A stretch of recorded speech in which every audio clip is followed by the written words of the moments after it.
Let's all take a moment then to bring our palms together in veneration of the noble virtues that is embodied by the Buddha. Let us take this opportunity to pay veneration to his name as well as what he represents, the truth. Let us take this moment to seek refuge in the Noble Triple Gem and observe the precepts before we begin with today's proceedings. And in order to do so, please repeat all together and after me. Or let us chant the Namaskara initially, and then we will seek refuge in the Noble Triple Gem and observe the precepts. Namo tassa bhagavato arahato samma sambuddhassa. Namo tassa bhagavato arahato samma sambuddhassa. Namo tassa bhagavato arahato samma sambuddhassa. It's always a good thing to do at the start of a sermon of any sort. Could be a sermon, could be doesn't have to be a dhamma talk, doesn't have to be a Buddha dhamma talk. If you are at the church, if you're at the mosque, if you're at the temple, it matters not.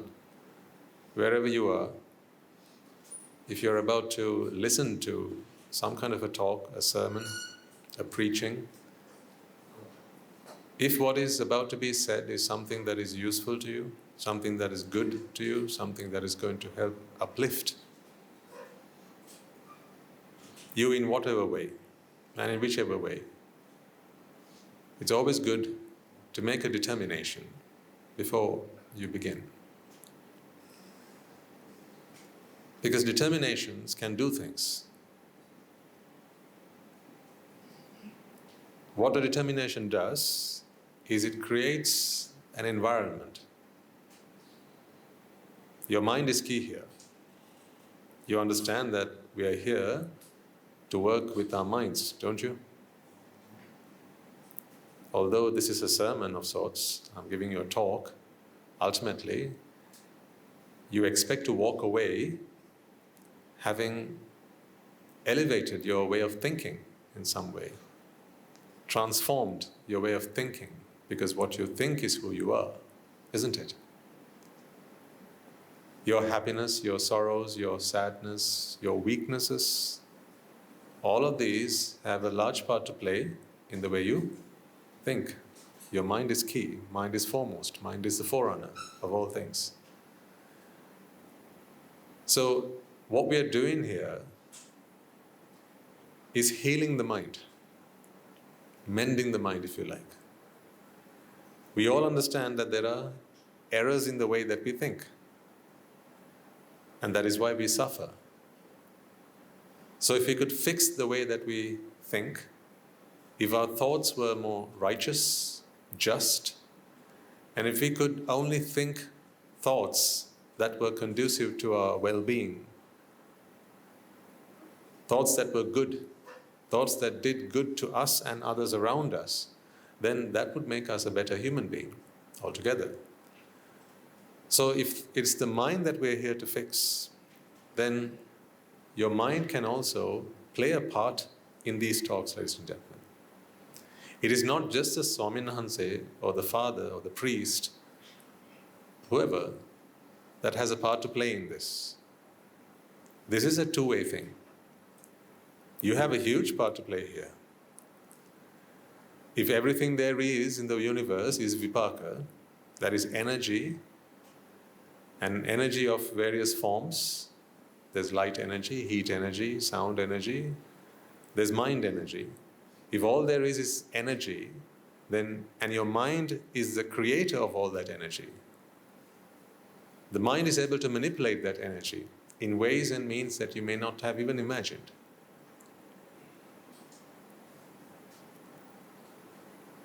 You can train your mind to manipulate energy around you and within you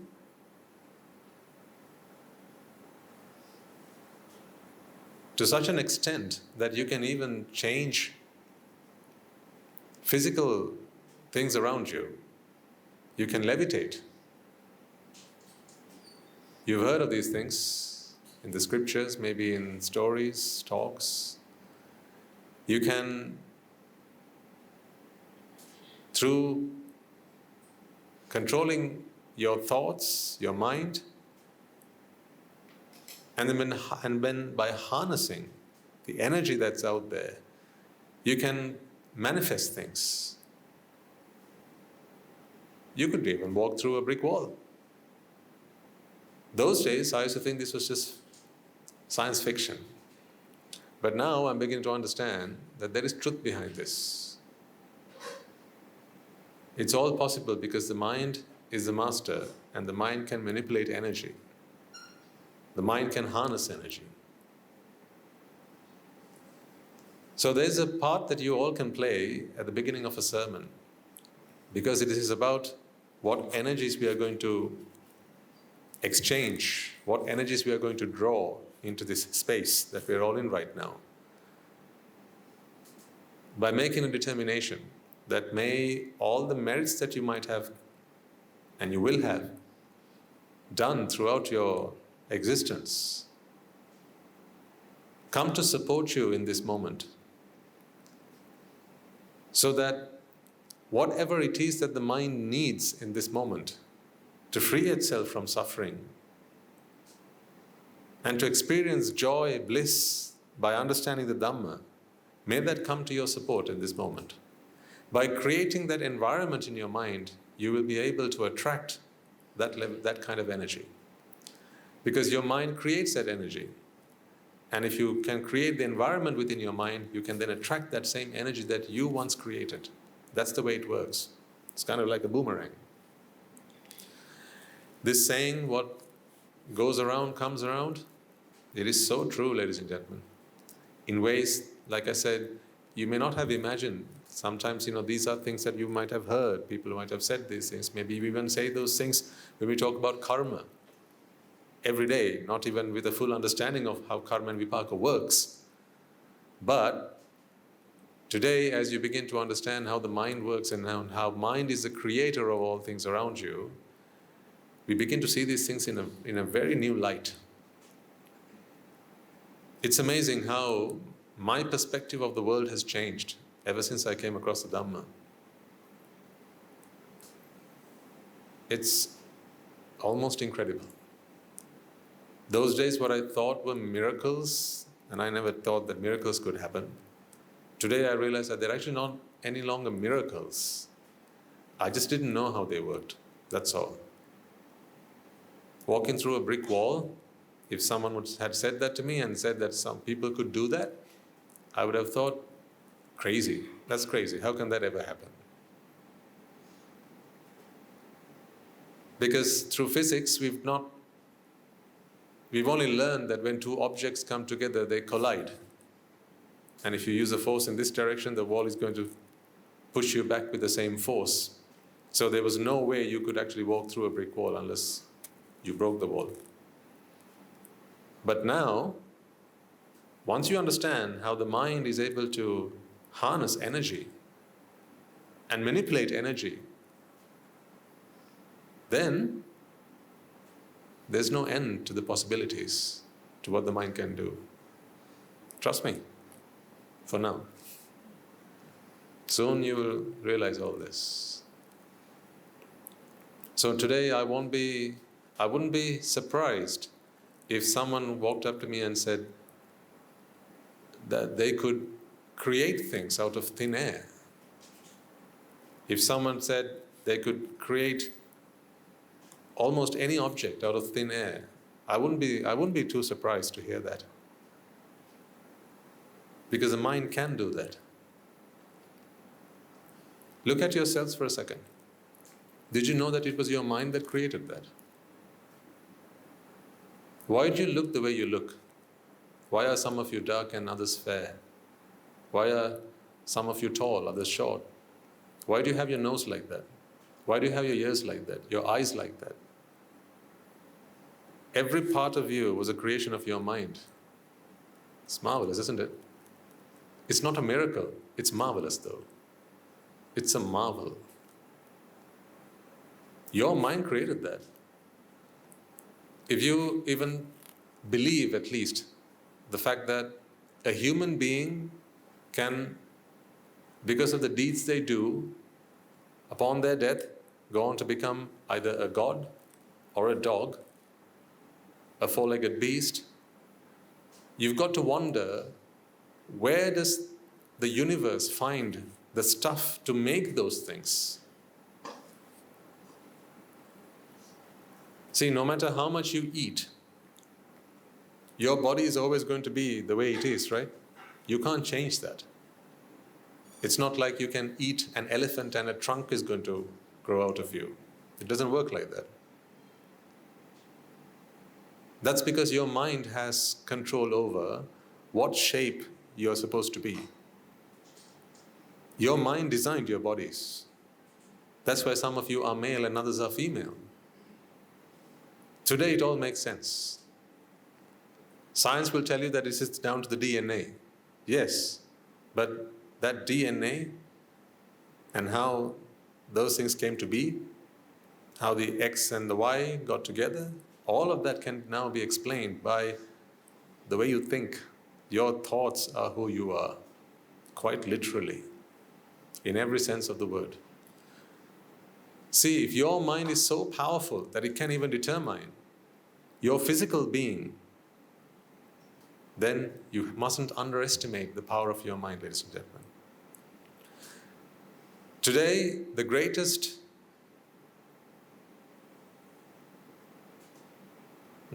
what shall we say? The greatest, I think what is most pitiful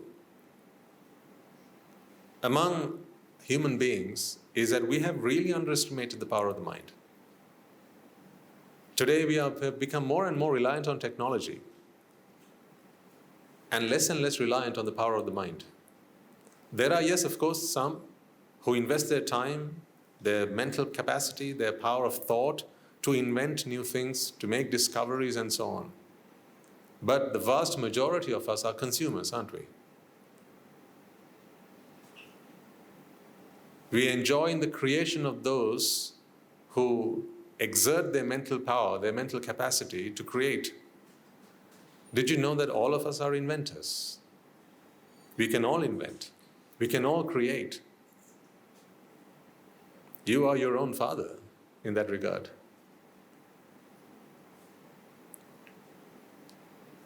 Your mental power is limitless. What you can do if you put your mind to it is limitless. I need you to believe in that, at least at the beginning. Later on, it will become your conviction. Right now, you may struggle to believe in what I say for one simple reason. That is, today, you can't even control your thoughts. You don't like to be angry, but there are times when you are angry. So when I tell you that your mind can do almost virtually anything that it sets its mind to, you will struggle to agree with me because you can't even control your temper. You can't control your desires. This is not an accusation to anyone. I'm just saying these are general statements, okay? I'm not saying you personally. I mean you generally, okay? These are all general statements. You as in the world, everyone in the world. You struggle to control your desires. There are times when you know what you're doing is wrong, but you can't stop yourself from doing it. There are times when you want to do something, but your mind will keep tagging and nagging at you to do something else. It'll keep pulling you in a different direction. Like when you have some important task that you have to get on with, but your mind will keep saying, no, watch the cricket, watch the rugby, go out with your friends, and all that. When the doctor said cut down on the sugar, what will your mind keep saying? No, just one more piece. Just one more bar. Your mind will keep saying that. When the doctor said enough, no more alcohol or your liver is we'll have to go for a liver replacement. And then your mind keeps saying, no, just a little bit more won't do any harm. Sura mere majjapama anyway.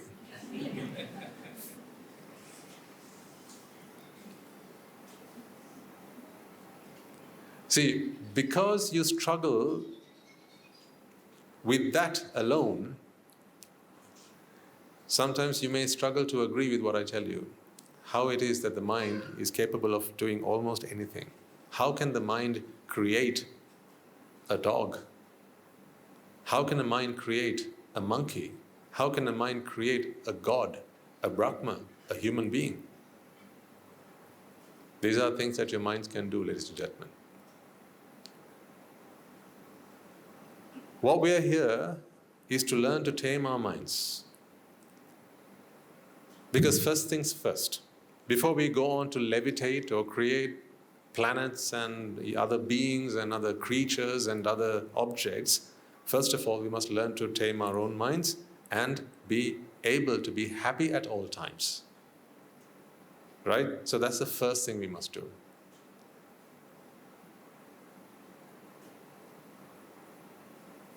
And that is why you have come to the Buddha Sasana. The Buddha Sasana is where your mind will ultimately find what it has always been looking for. Often I have shared this story with you, but I will repeat it for the benefit of all. Not much a story, but really a fact. None of you have ever wanted any of the material things that you have worked so hard in your life to acquire. You have to admit by this point that that is true.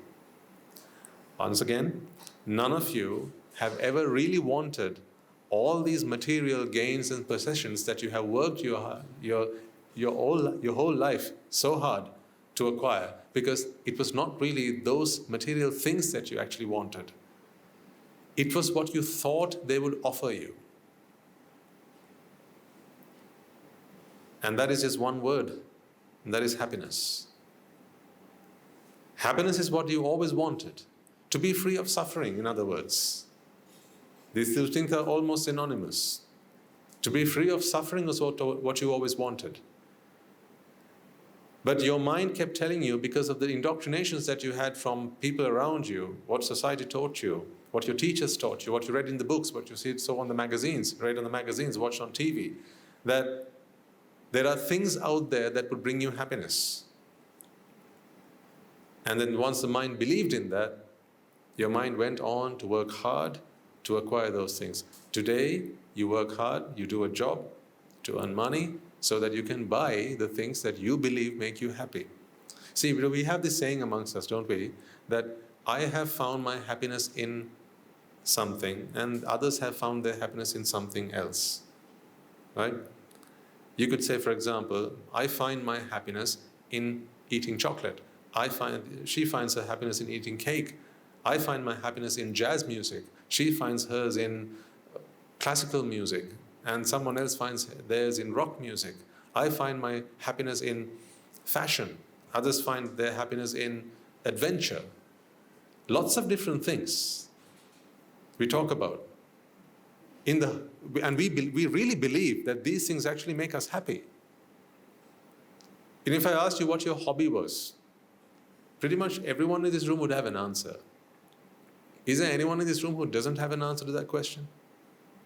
A hobby. What is your hobby? If not now, at least you would have had earlier on in your life. Perhaps today you're too embarrassed to answer that question even. But I myself, I had hobbies. I was fascinated by stamps and I used to collect them as a young kid. I was fascinated by coins and notes. I used to collect those things. Another one of my hobbies was music. These were some of the hobbies that I used to have as a kid, because apparently we all have to have a hobby. I never wondered I never stopped to ask the question, why is it that people need to have hobbies? But I remember in my younger years at school, they used to ask, your teachers would ask you, right? What's your hobby, Buddha? I was like, what? What's your hobby? A hobby? Should I have one? Yes. Well, that made me feel very inadequate. Everyone had a hobby and I didn't. So I figured I had to pick up a hobby. So then I went around asking people what their hobbies were. And then people said that there were all these things you could do as a hobby. You could play the guitar, you could listen to music, you could art, craft, Scrabble, Monopoly, hobbies, chess, things that people could do when they were bored, things that people could do to find happiness, to a sense of fulfillment within themselves. I never stopped to ponder why it was that people had to do something to be happy. See, always skipped a beat. Always missed that. It was the norm that we always had to do something to be happy, wasn't it? Even today, like, if someone asks you, what do you do to be happy? That question doesn't sound wrong, does it? But did you know that the question was fundamentally wrong? If someone asked you today, what do you do to be happy? That question doesn't seem wrong. It seems to be a perfectly valid question. Someone asks you, what do you do in the weekend? Generally, in other words, what they're saying is, what do you do to have fun? Someone asks you, what would you like to do this weekend? In other words, again, they're asking, what would you like to do to have fun? What do you do for fun? These questions today seem absurd to me, really. The very fact that we actually have these questions in our vocabulary and we talk about these things when we greet and meet people. When you get to know someone, you exchange your name, right, where they live, what they do, their profession, and after a while, pretty soon you're going to have to ask them, so, what are your interests? What are your interests? Today, that's such a funny question to me. What are your interests? What are your hobbies? What do you do for a kick? What floats your boat? What's your cup of tea? How do you like your tea? With or without sugar?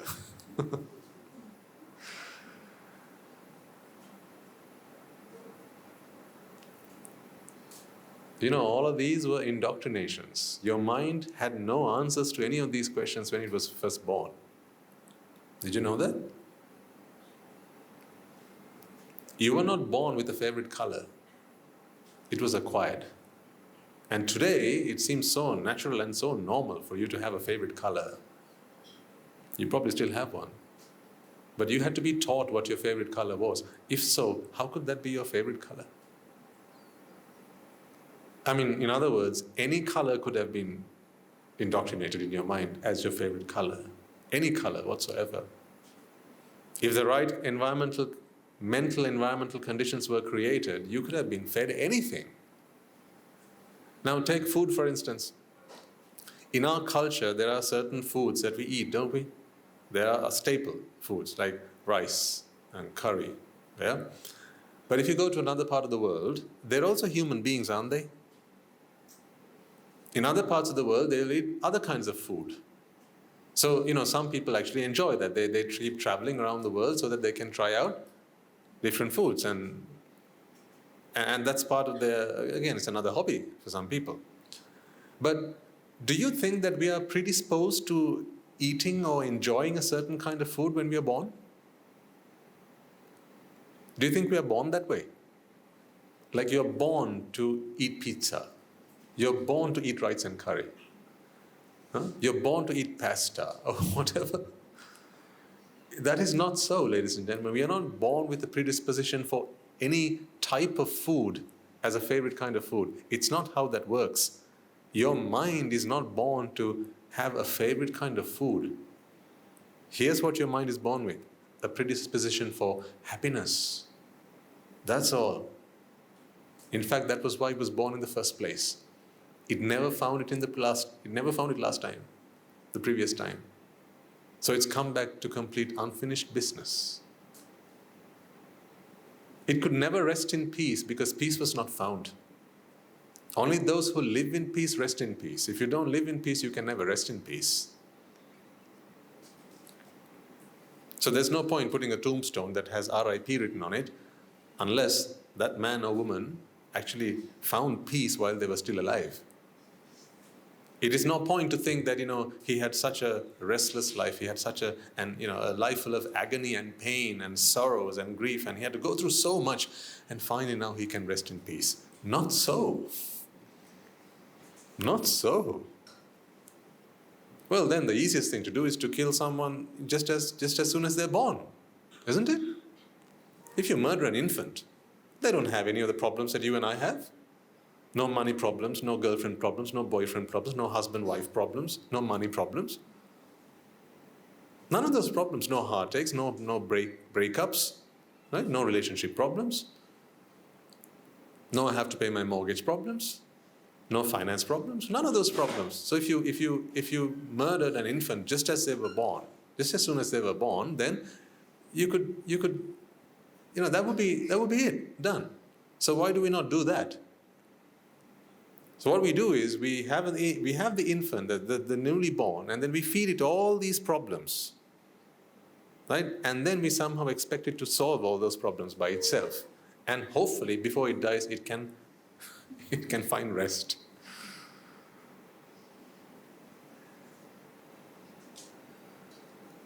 I mean, it just seems really bizarre how we have taught ourselves to live, and what we expect our young children to get by with. It's incredible. A young child is born, without any of these problems that an adult has, and then we put all those problems into their heads and hope that before they die, they will solve all those problems.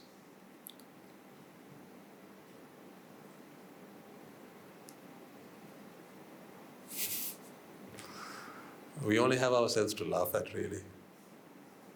I mean, that's what has happened to us. See, when you were born, you didn't have any of these problems.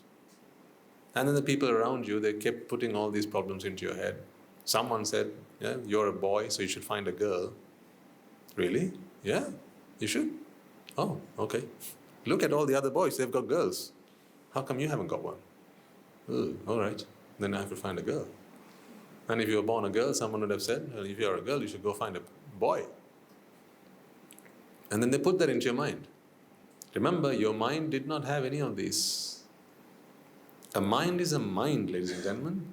A mind is merely an instrument to be conscious of an object that has been put in front of it. That's all a mind is. I'm never going to suggest that a newborn baby is just as good as an arahant. And there's actually no such thing called a newborn baby. It's just the mind having another go. That's what it is. It tried for maybe 80 long years in its previous birth, but this time it's trying to have another go. That's what it is. Let's try it again, one more time. That's what the mind's trying to do. Find happiness, that's all. We have gone through life and all the avenues in life, so many different walks of life, to have finally discovered that none of those avenues actually have not even a modicum of happiness in them. Because happiness and pleasure are very different things, and I think we are all in agreement by this point. We have only experienced pleasure, ladies and gentlemen, and that pleasure was only found when you relieved yourself of vexation. A vexation that you put yourself into. When the mind attaches, the mind begins to vex. And when the mind is relieved of that vexation, the mind experiences pleasure. That is not the happiness that the mind deserves, and that's not the happiness that the mind seeks. And that's why no matter how much you give the mind, it will keep on looking for the next thing. That's why you are never content. Would you not like to be content? You would all like to be content, but you are not right now. Just take a moment and ask your mind, and ask it to Try and get a genuine answer from your mind. Ask your mind, are you content? In other words, are you satisfied with everything you've seen so far? Do you want to see more? Do you want to hear more? Is there more you want to taste? Is there more you want to smell? Are there more places that you want to go to? Are there more conversations that you want to have? Are there more things that you want to do? And your mind will most definitely say, yes, yes, yes, yes, and yes to all of the above.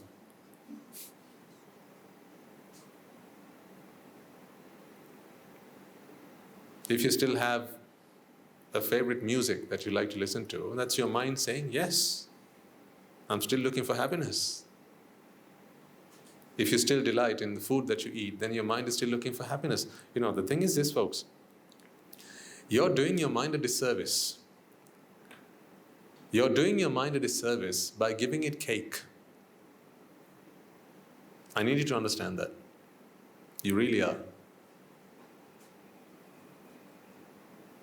When a child is hungry, you don't keep feeding it cake, do you? When a child is hungry, you don't keep feeding it cake or chocolate or sugary things, because you know it's bad for them. Yeah, it's not nourishing, it's not nutritious, and it's bad for their health. But just because a kid wants it doesn't mean you're going to give it. Just because a kid wants candy doesn't mean you're going to keep feeding it candy. Just because a kid wants to drink fizzy drinks doesn't mean you're going to keep feeding a kid sugary fizzy drinks. You say everything in moderation. You can have a chocolate after you've had your lunch. That's what you would say. Maybe not the whole bar even. A piece of chocolate you can have after you've had your lunch. But although your kid is a kid, and your kid will want what it wants, you don't feed that as a responsible parent.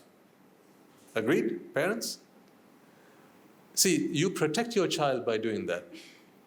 By not giving it everything it wants, everything it asks for and everything it demands. You protect your child by doing that. But when it comes to your mind, are you that protective? Ask yourself, do you love your mind as much as you love your kid? But it's not your kid that brings you happiness, your mind brings you happiness. If you hadn't had a mind, how would you know you had a kid?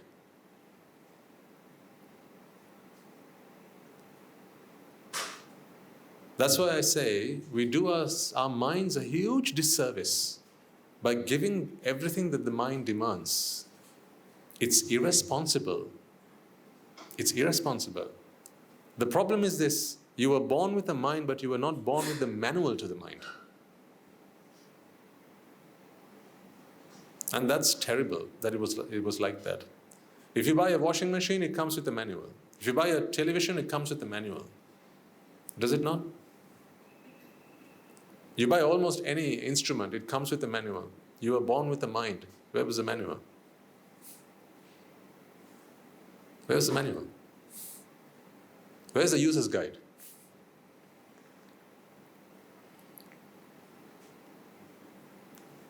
The Buddha Dhamma is the user's guide.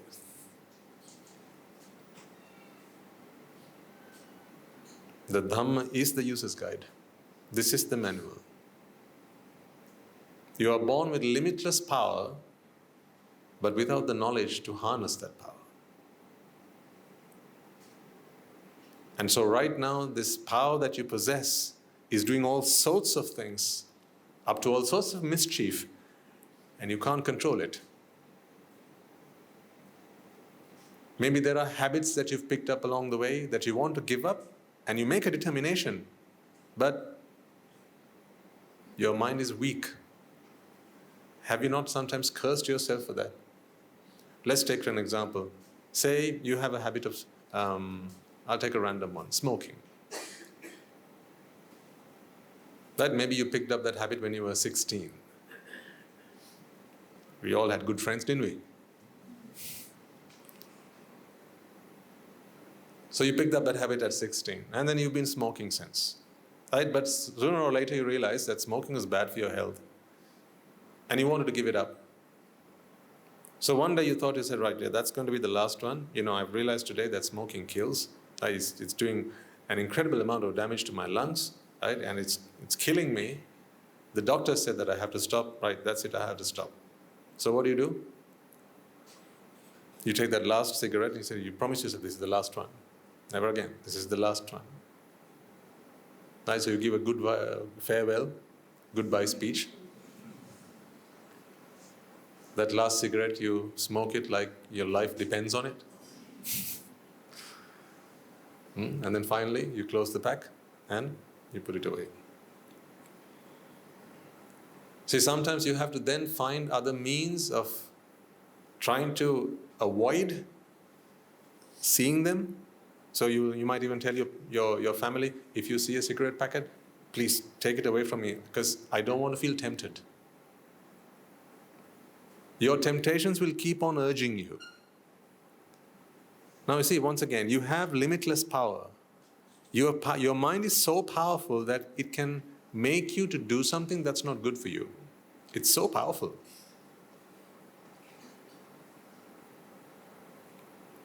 The thing is, because you don't have the power to harness that, you don't have the knowledge to harness that power, when your mind gives in, when your mind urges you, when your mind says, no, have it, just one more, come on, you need it, then all that determination down the drain.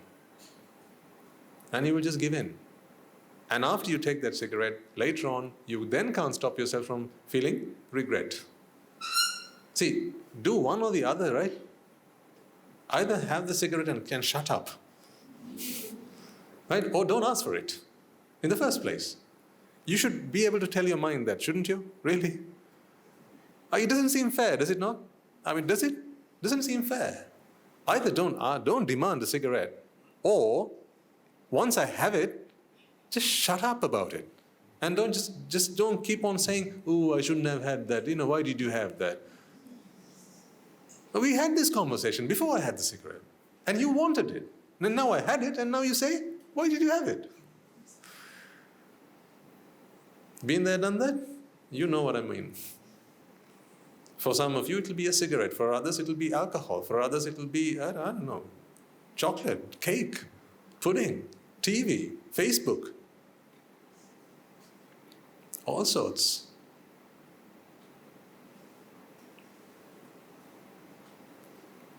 So at the monastery, we have a rehabilitation center, as you may know. So it was established to help our youth come out of their drug addictions, drug and substance abuse. The other day, we were just having a talk amongst our monks, and we realized that actually the whole monastery is a rehabilitation center. It's not just the bit of land, the plot of land that we have separated for the rehab center. The whole monastery is a rehabilitation center. Because, it's not just drugs, it's not just marijuana or cannabis or ecstasy that the mind is addicted to.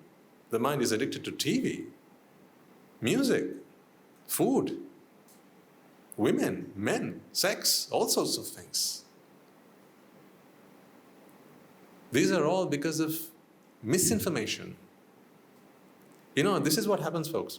It's like if you filled, just imagine there was a tank, right? You fill a tank so you have a pipe that brings water into this tank, and you keep filling this tank up with water, right? But the tank is sealed, except for the inlet. Yeah. If you keep on pumping water into this with as much pressure as possible or as needed, what's going to happen at some point? If the tank is sealed, it's going to explode, it's going to burst. Why is that? Because this setup, this system, this tank, there's pressure building inside of it, right? And it's looking for a vent. It's looking for a way to escape that. As long as you have cut a little hole in the tank, and we can label it the outlet, as long as there's an outlet, this is not going to happen. Yeah? So if you let the water that comes in to flow out so that there's no pressure that builds up inside of it, You can keep on pumping as much water as you like, and the tank is not going to explode. See, in the same manner, if you don't give your mind what it's looking for, what it actually needs, not what it wants. Please understand that there's a difference between these two things. There's a want and there's a need. Your mind actually doesn't want anything. Your mind needs to be free of suffering and to be happy, to be content. All of these wants were added on through indoctrination. Because people didn't understand exactly what the mind needed, the society that we associated with, our information systems, our friends, our colleagues, our parents, our teachers, whoever, they kept on giving things and asked us, do you want this? Do you want that? How about this? Would you like to try a bit of this and a bit of that? Those were all wants, not a need. The mind was simply looking for an escape. But you sealed it. And then you kept on adding more and more and more pressure. It never got what it needed. It just kept on getting added. More and more wants kept on getting added to it. Today, these wants that the mind thinks it wants, it tries to acquire that by engaging in various pursuits, by doing all sorts of endeavors. But that's not what the mind needs. You can only satisfy the mind by giving it what it needs, not what it wants. Take that down. You can never satisfy the mind by giving it what it wants. You can only satisfy the mind by giving it what it needs. That's why I say you're doing your minds a disservice by giving it cake when it asks for it. Because cake is not something a mind, what is it? Needs. It's something the mind wants. That's why there is never a day you can say, I've had enough cake for now and forever. I will never need cake again. You can never say that. Because cake is not a need, it's a want. Chocolate is not a need, it's a want. A car is not a need for the mind. For the body, yes, but not for the mind.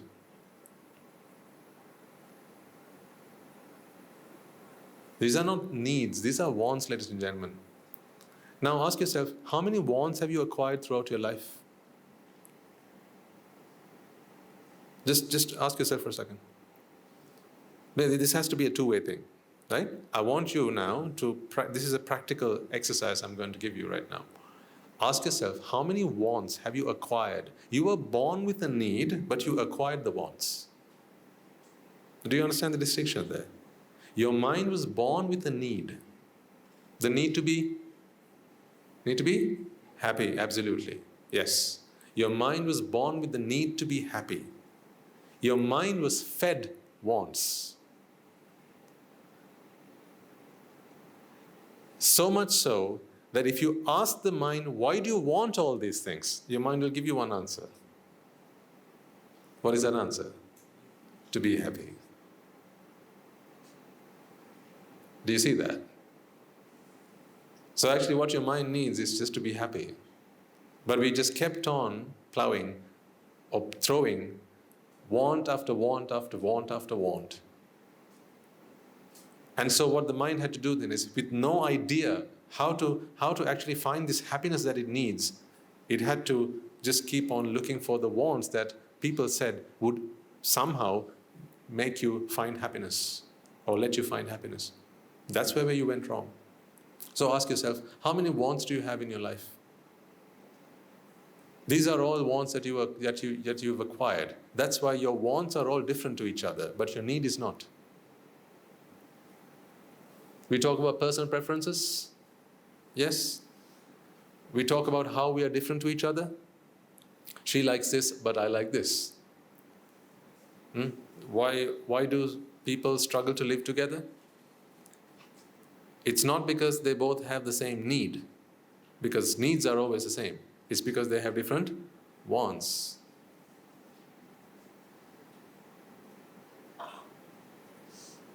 See, ask yourself, how many wants do you have? Just make a list, make a mental note of the wants that you have.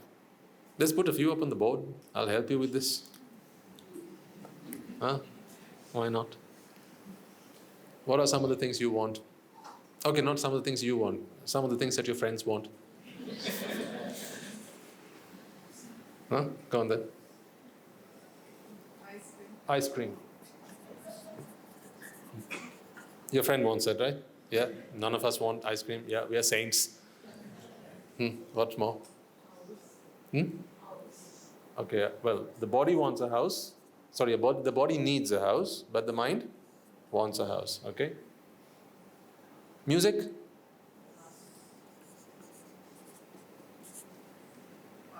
Parties. Now we are talking. What's that? A car. Right. Once again, the body needs a car. The body needs a car, right? Because the body needs to get from place to place, right? And do it with as little effort as possible. And that's good. We can conserve energy. But the mind wants a car.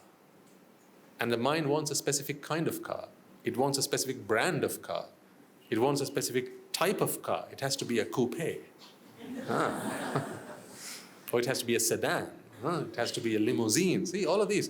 But does the body know what is being driven in? Does the body know whether it's being driven in a Ferrari or a Maruti? The body has no idea. It just knows that it's in place A and then it's in place B. That's all the body knows. But your mind, no. It has very specific needs.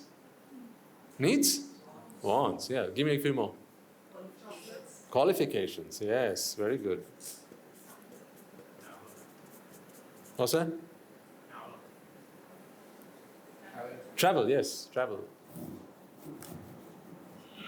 Does the body want to travel? I'll tell you one thing, that's the last thing the body wants. Your body would love to stay in bed all day long. That's what your body would love to do. But your mind does not let it do that because the mind wants to travel. Any more? Children. I'm glad it wasn't I who suggested that. Children. Does the body want children? I mean, does the body need children? No. But the mind wants them. That's why your bodies had to go through childbirth. Ladies, you know what I'm talking about. Your bodies did not need that. Your minds wanted children. That's why some people don't want children. I mean, if the body needed it, you would not be able to control that. You would all be, not you would all. If the body needed it, the body would somehow have a way of creating it. So the body doesn't need children. That's why unless you want a child, you don't have a child. Yeah, that's a mental want, not a physical need. What more? Money. Okay. Praise. Now we are getting into the power.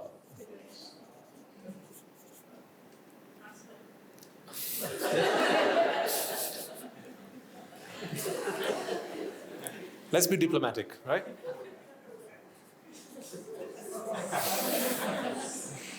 Someone said husband. You have to go home today, ladies and gentlemen. All of these are what? Mental wants. If you don't have these wants now, you will have them in the future. As we grow up from children to adults, right? In this list are things that we will all eventually want. Because they have all got to be fed from the outside world. See, there isn't a single thing here, right? There isn't a single thing here that you knew when you were born. All of these things, someone had to tell you. Someone had to teach you. Someone had to indoctrinate you. And when they indoctrinated you, the only reason that you absorbed that, you grasped that, and you took that as gospel was because you believed that these things were going to give you what you really need. I'm going to put that in a different color. What do you really need?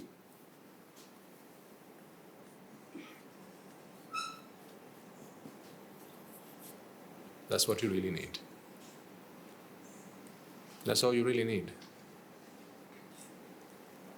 And because you had no way of discovering happiness, you didn't know where to find it. So you were destitute. Absolutely. All sentient beings are destitute. And so because you're destitute, you have, and you still need it though, you'll keep asking people, how do I be happy? Do I have to have a hobby? Yes. Do I have to have a favorite color? Yes. Do I need a wife? Yes. Do you need a car? Yes. Look at what people are doing out there. So if they're doing it, then surely it should work for you as well. And guess what? When people have these things, they go around telling other people that this makes them happy.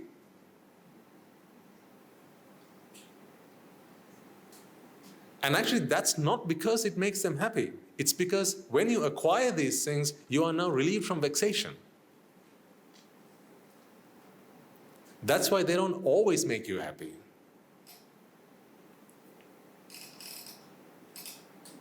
None of these things here can pass the scientific method of happiness.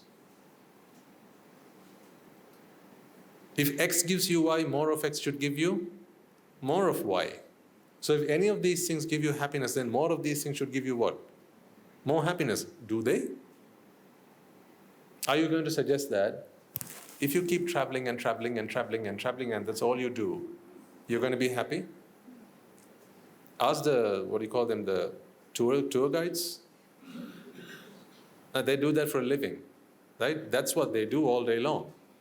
Every morning they wake up at 4 or 5 in the morning and they have to go pick up the tourists, and then they'll take them around the country and show them places, do things, right? Every day they go to the same places. Do you think they love their job because of what they get to do? Maybe the first time, the second time, yes.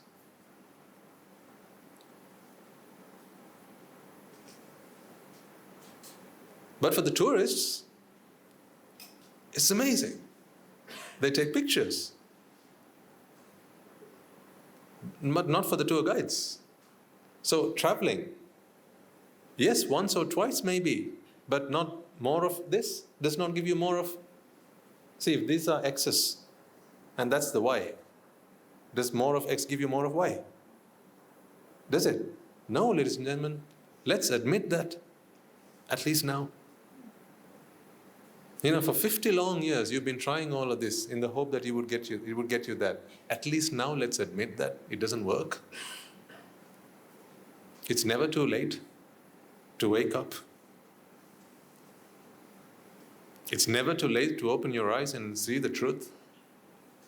Because the moment you see the truth, you are free. You know what you're not free from then? These are traps. These are the traps that you're not free from. It's actually, you're quite ridiculous. It's actually quite ridiculous to keep doing these things in the hope that they bring you happiness when none of these actually have happiness. Don't you think so?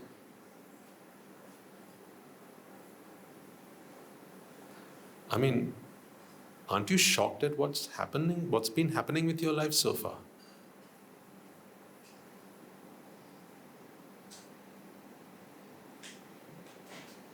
I don't know, the next thing I say might actually give you a midlife crisis.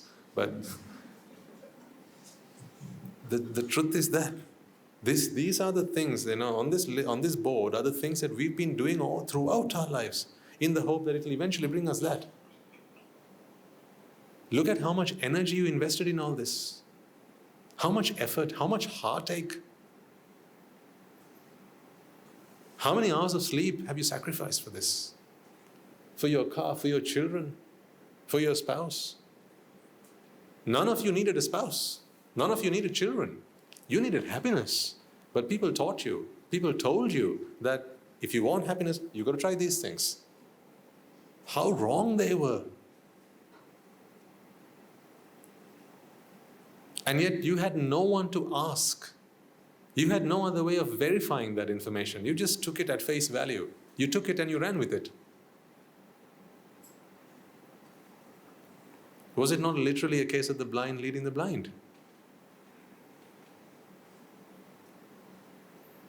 See, this has to be a junction in your lives, ladies and gentlemen. This has to be a juncture in your life. Coming to these sermons, every Sunday you sacrifice your time coming here. It has to mean something. I agree that some of these will have now become obligations to you. See what you got yourselves into? You never wanted this. You only needed that.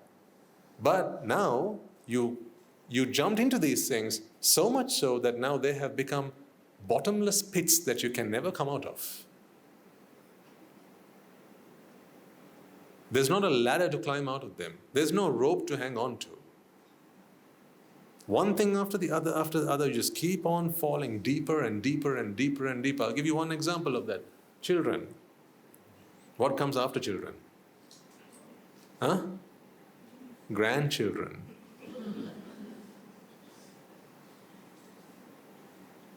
Grandmothers, grandfathers, do you not agree with me? Do you only care about your children after the grandchildren? I don't care about them, not my children. Were you like that? No, you can't break that emotional bondage that you have. And besides, even if you could yourself, that's not what society would expect of you.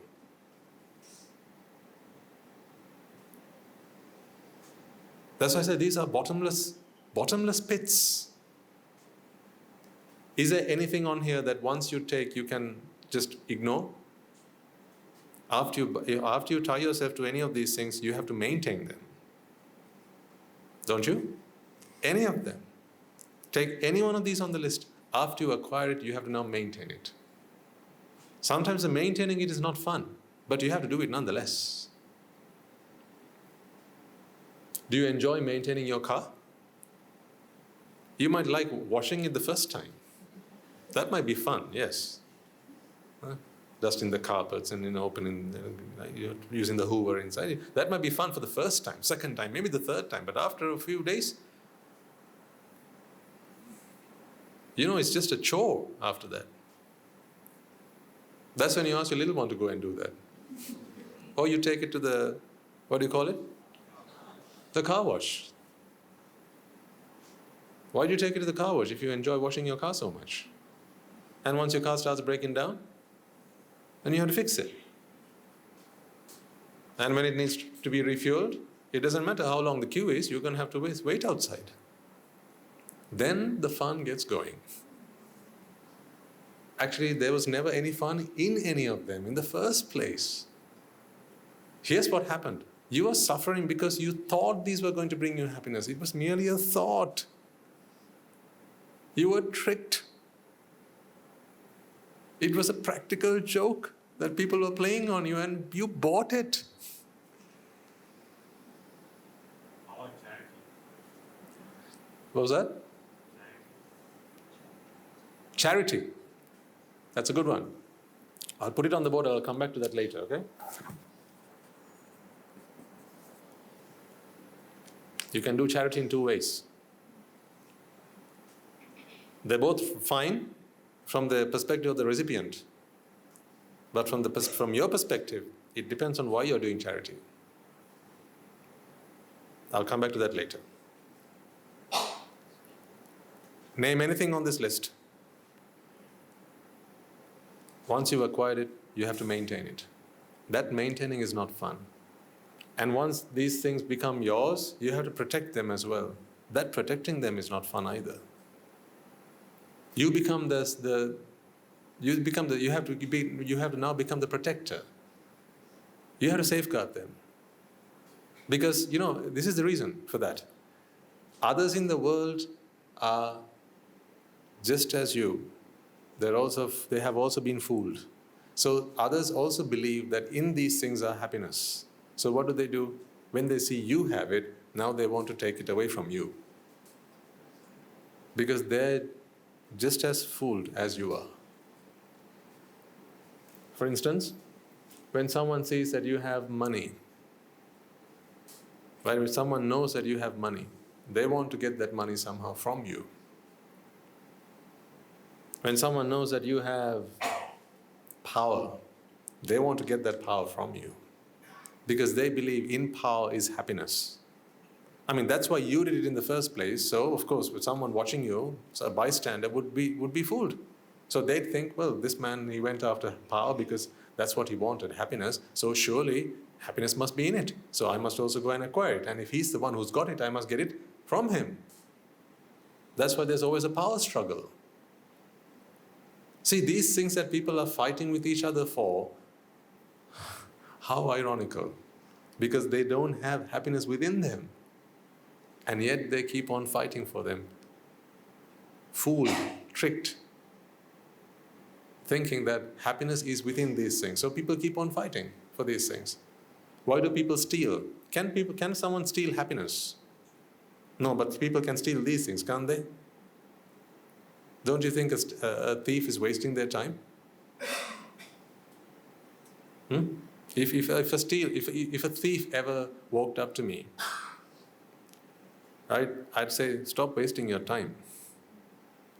You're wasting your time because really what you want is happiness, but you keep on thieving these things. None of these things really have happiness. That's how you can stop a thief in their tracks. Not by putting them in prison, but by teaching them happiness is not within any of these things. See? The truth sets you free. That's why I believe, these words should be uttered in every prison, so that this is the rehabilitation that an offender needs in a prison cell, so that when they come out of prison, they will not have the need to steal again, because they'll have realized that happiness is not in any of those things.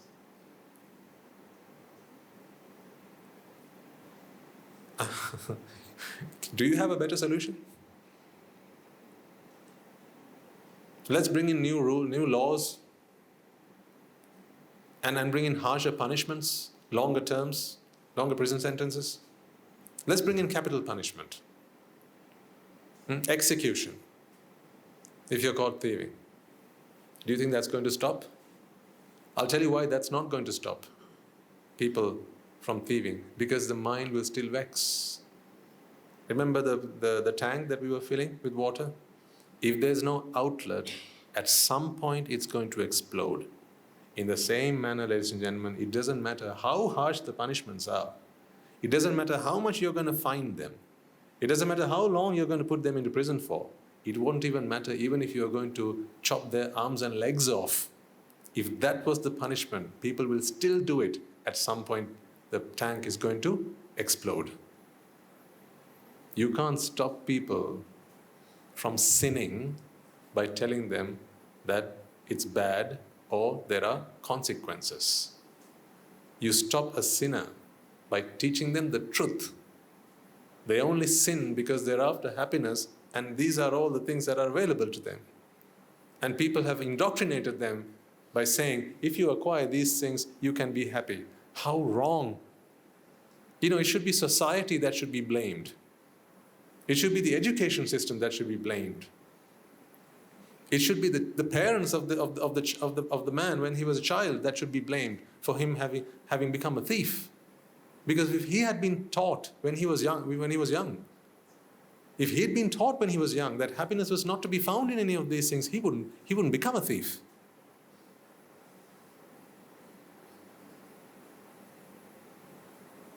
Why does a man become a rapist? Why does he abuse children? Because he believes that in these things, happiness is to be found. Happiness is not to be found in any of these things. How can a woman or the touch of one bring happiness? After all, if all forms are created in the mind, and the body can never experience the touch of a woman, it's only in the mind. What's the point of touching one? Did you know that you have to keep reminding yourself that you are you? Then what makes you think that you're living with a woman? What makes you think that you're living with a man? What makes you think that the person you're holding hands with is your wife? You have to keep telling yourself that, because that is not true. It's a conventional truth that you have to keep on convincing yourself, chitta after chitta after chitta after chitta. This is a fantasy world that you have to create for yourself, ladies and gentlemen. None of this is true. Please open your eyes and realize this. None of this is true.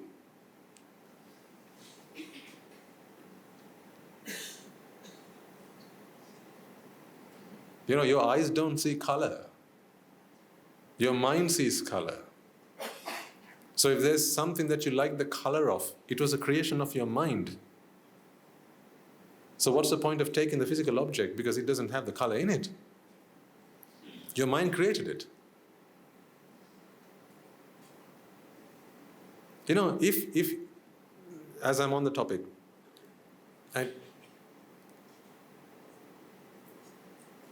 if you believe that you can actually touch a man or a woman, you should be able to close your eyes and hold someone and be able to tell what their gender is. Yes or no?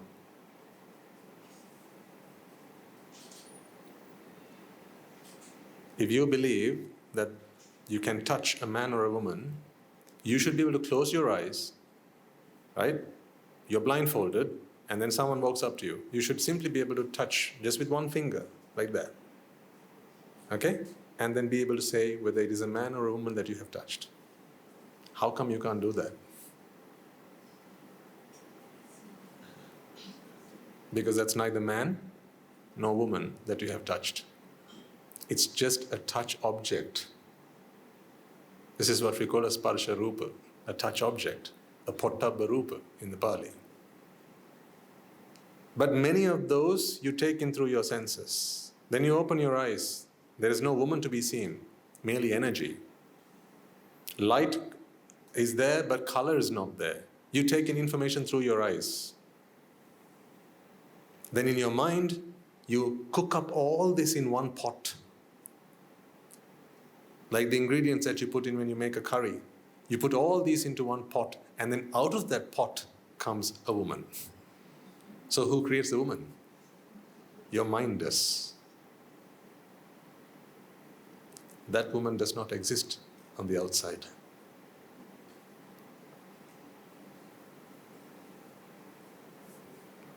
Whenever you touch someone, you're merely touching skin cells. You want to go one step deeper? You're touching molecules. You want to go one step deeper? You're touching atoms. When did you ever touch a woman? Now the laugh is on you, isn't it? When have you ever touched a woman? When have you ever felt the touch of a woman or a man? You've only ever put your finger on atoms, molecules. That's carbon, that's hydrogen, that's nitrogen. That's all. Protein, if you like. Carbohydrates, if you like. That's all. But all those things in your mind, you cook up a different story. That is what jati is. You create entities in your mind. That's why today I don't want a woman.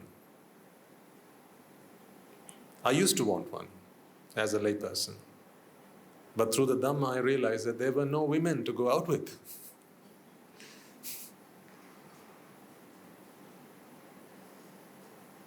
So I stopped looking for them.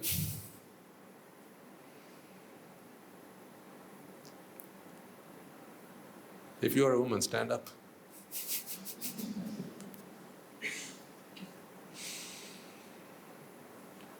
Then I'll have to ask you the question, which part of you is a woman?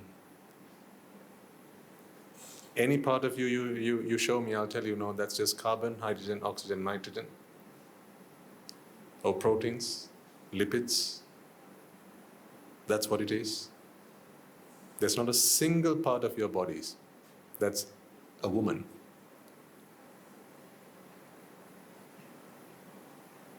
So then the men in the room stand up. There you go. Same thing. Didn't you both eat from the same rice pot? So what's all this with gender? Huh? So then where is the man, where is the woman that you're married to? Where is he, where is she? Where? In your mind, ladies and gentlemen, they exist only in your mind. That's like Harry Potter. Where does he exist? In your mind, because that's fiction. Your wife is fiction. Your husband is fiction. All of these things are fiction.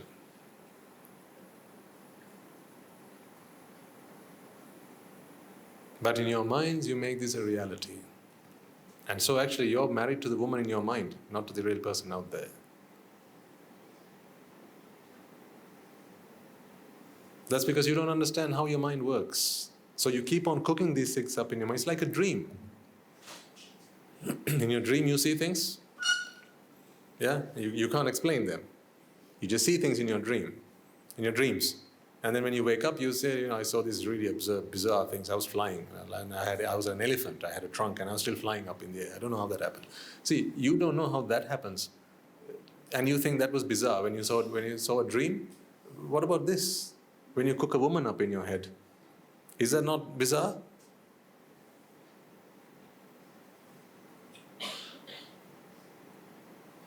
The thing is this, all the mind needs is happiness.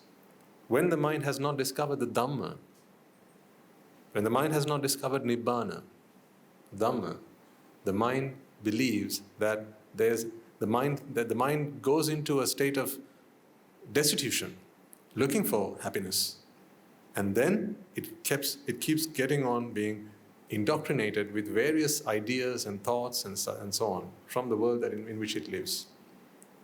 So then what it does is, it takes matter and energy and then it entitifies them.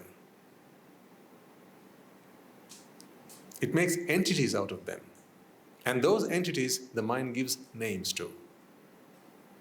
These are the names that the mind has given.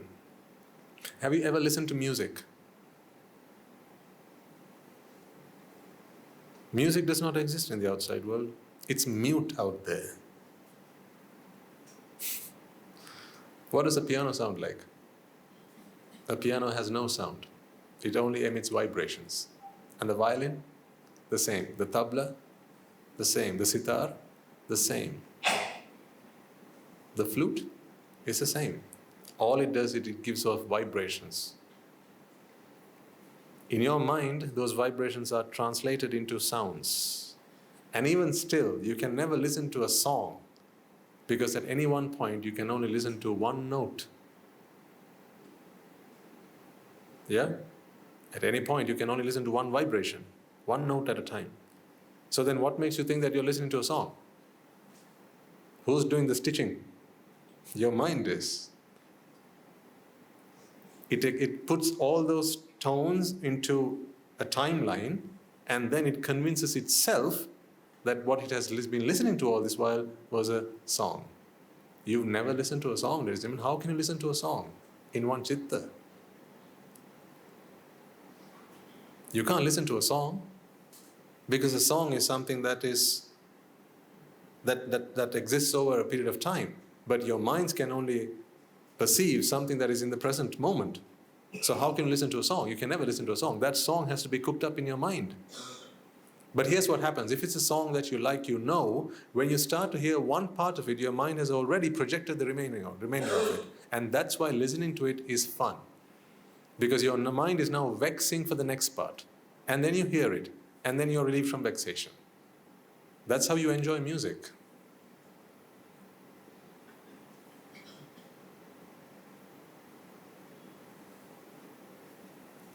A song is always more pleasant to listen to the second time. Not always the first time. Try it the next time. You listen to a song, a piece of music. Because the first time you listen to it, you don't know what you're going to listen to. There's only curiosity. But the second time round, you know what to expect, so you expect. So when you listen to it now, your expectations are being fulfilled. So you have with each tone of that song, each moment, you are relieved from a vexation, and each relief from vexation brings you pleasure. And that's why you say at the end of the song, I love that song. Can you play that again, please? If music had pleasure, how come everyone doesn't enjoy listening to music? How come that's not everyone's hobby? How come your favorite song is different to someone else's? See, the proof is in the pudding. Once again, I tell you this. None of these is what you need. You just need that. These are all just misguided, misdirected, misinformation that got you lost in life.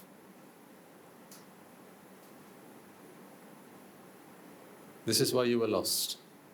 These things were they were just thrown at you, one after the other, after the other, after the other. That's why today you come across the dhamma, the Buddha's teaching, and you realize, hey, I don't need any of these things anymore. Look at what happened with me in my life. I had all of these things. Well, maybe except for children. Yes, I had all of the other things. I wanted children.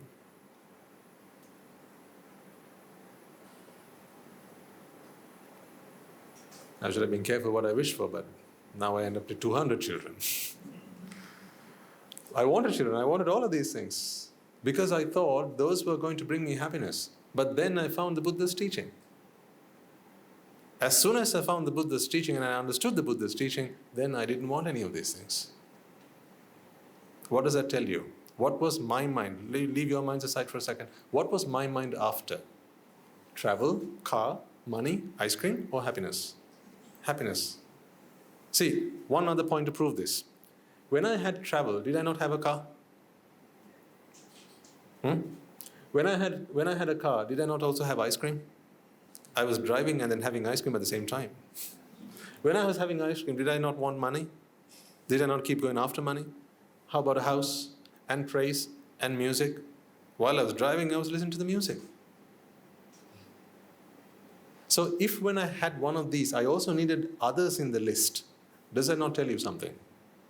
Come on, logically? If when you have any one of these items, you're also looking for another one of these, any one more of these items, what does it tell you? It's not this that you're looking for. Right, let's fast forward time. What happened with me? I found the Buddha Dhamma. I found where true happiness is to be found. And then, with that discovery, all of this, enough, done, kaput. What does that tell you? What does that tell you about my mind? What was I looking for? Happiness. The moment I discovered this, I let go of all of this. Until I discovered this, I kept on trying each and every one of this, and I was not prepared to let go because I was convinced that somewhere, sometime, somewhere down the line, I was eventually going to discover happiness in them. But happiness was not in them. So I kept on looking for it, kept on fighting for it. It's like drinking seawater, expecting your thirst to go away at some point. It's not just that it's not the solution, but actually it's a vicious cycle. The more seawater you drink, the thirstier you get. Is that not what happened with any of these and with all of these? That's why I say you start with children and then you want grandchildren. And if you can live long enough, I mean, that's what every grandmother's wish is. Every girl's wish is to become a mother. Every mother's wish is to become a grandmother. And what is every grandmother's wish? To become a great-grandmother. Oh, how disappointing you can't live for a few more generations, eh? But the truth is this, it's not children that you want. Actually, it's not children that you need. What you need is happiness. See, you have to draw the line here, folks. Come to your senses, please. For your own sake, come to your senses. You know, it's fine that you were doing all these things because you were misguided. You had no one to show you the path. You had no one to hold you by your ear and say, hey, stupid, wake up. This is what you're supposed to be doing. You've been looking for happiness. What are you doing with all of these things? But now, please, knock some sense into your systems. Knock some sense into your heads. For your own sake, come on. Not for me, just for your own sake. Otherwise, I'll tell you what's going to happen. You're going to die. And you come back again. Just like you did at the beginning of this life. Why? Still looking for happiness. And then once again, you'll have to go through all of the stuff that you had to go through in this life. Every headache, every backache, every knee ache, every toothache, every heartache. You're going to have to go through all of that again. Every lesson you learned, you're going to have to relearn. Your PhDs are not valid after you're dead. You have to start again. From Montessori. It matters not that you are the first in the island. You had an island rank for your A-levels or your degrees or whatever. You're going to have to start again. It would not matter when you're done or it's all done with you. Remember, it's not qualifications you're after. It's just happiness you want. That's why I want you to draw a line and tell yourself, enough is enough. How much longer am I going to go after these meaningless pursuits? Why do I behave like a donkey going after the carrot in the hope that one day I'm going to be able to catch this carrot and I'm going to be able to taste that juicy carrot? There's no juice in these carrots. These are the carrots that have been tied to you to make you keep going. You fill in the blank.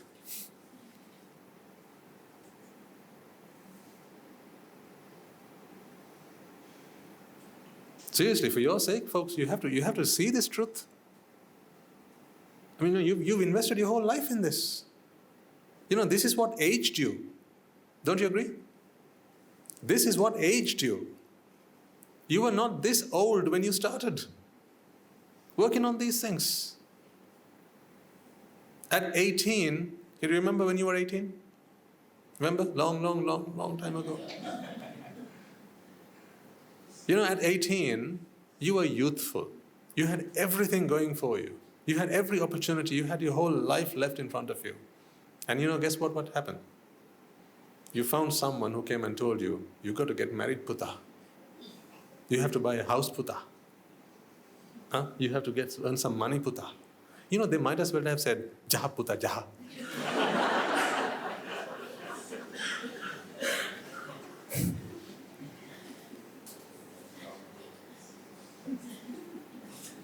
They might as well have said that.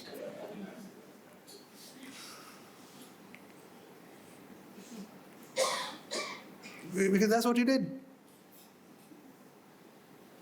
I don't blame you from the bottom of my heart. I empathize with you. I really do. Because I empathize with my old self as well. I ask myself, what was I doing for the first 25 years of my life?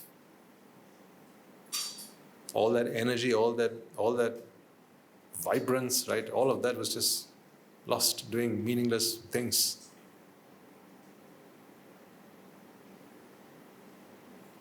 Yes, education is important, yes, but it's not what I came here for. I had to educate myself. Because what did we do with our education? We just learned about how to acquire these things, isn't it? By and large, that's what education was. How do you acquire these things legally, lawfully? That's what education is. So then when you realize that happiness is what you need, then education becomes meaningless. Then the only thing that is actually worth educating someone in is happiness. Because that's what minds come into this world for. But of course we are born with these physical bodies, so we have to learn how to tie our shoelaces, we have to learn how to cross the street. We have to learn how to cook our food. Yes, I get that. But you just need a few things to get by. For your survival, even Tarzan survives. Mowgli survives with his friends in the jungle.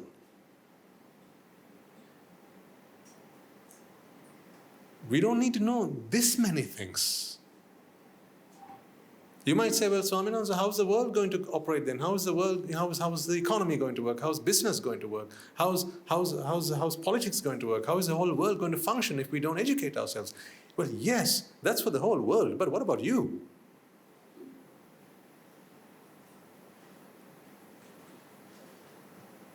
I mean, just think about how much you have sacrificed for that.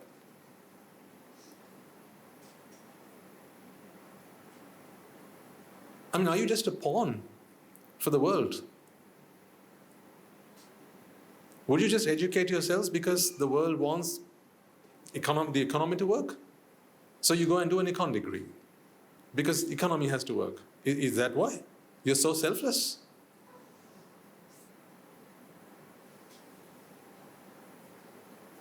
I mean, I understand, you're moral, you're just, and you have a sense of duty and obligation, and I get that. Right? You want to be a doctor because you want to heal people, because you don't like people suffering. I understand that. But you know what? Medical science can only fix a person's body temporarily. You fix someone's stomachache, you fix someone's backache, you fix someone's headache, but for how long? You can't give them a permanent fix. But what if you give them the dhamma? That's a permanent fix, once and for all. Why? If they find the dhamma, they will not come back again. Because no unfinished business. They have found happiness. That's what the mind came looking for. If they found happiness, they will not come back again. If they don't come back again, no more body to fix. We have to do this in moderation, yes. I'm not saying that we should all become hermits and go somewhere, become monks. And the thing is this though, right?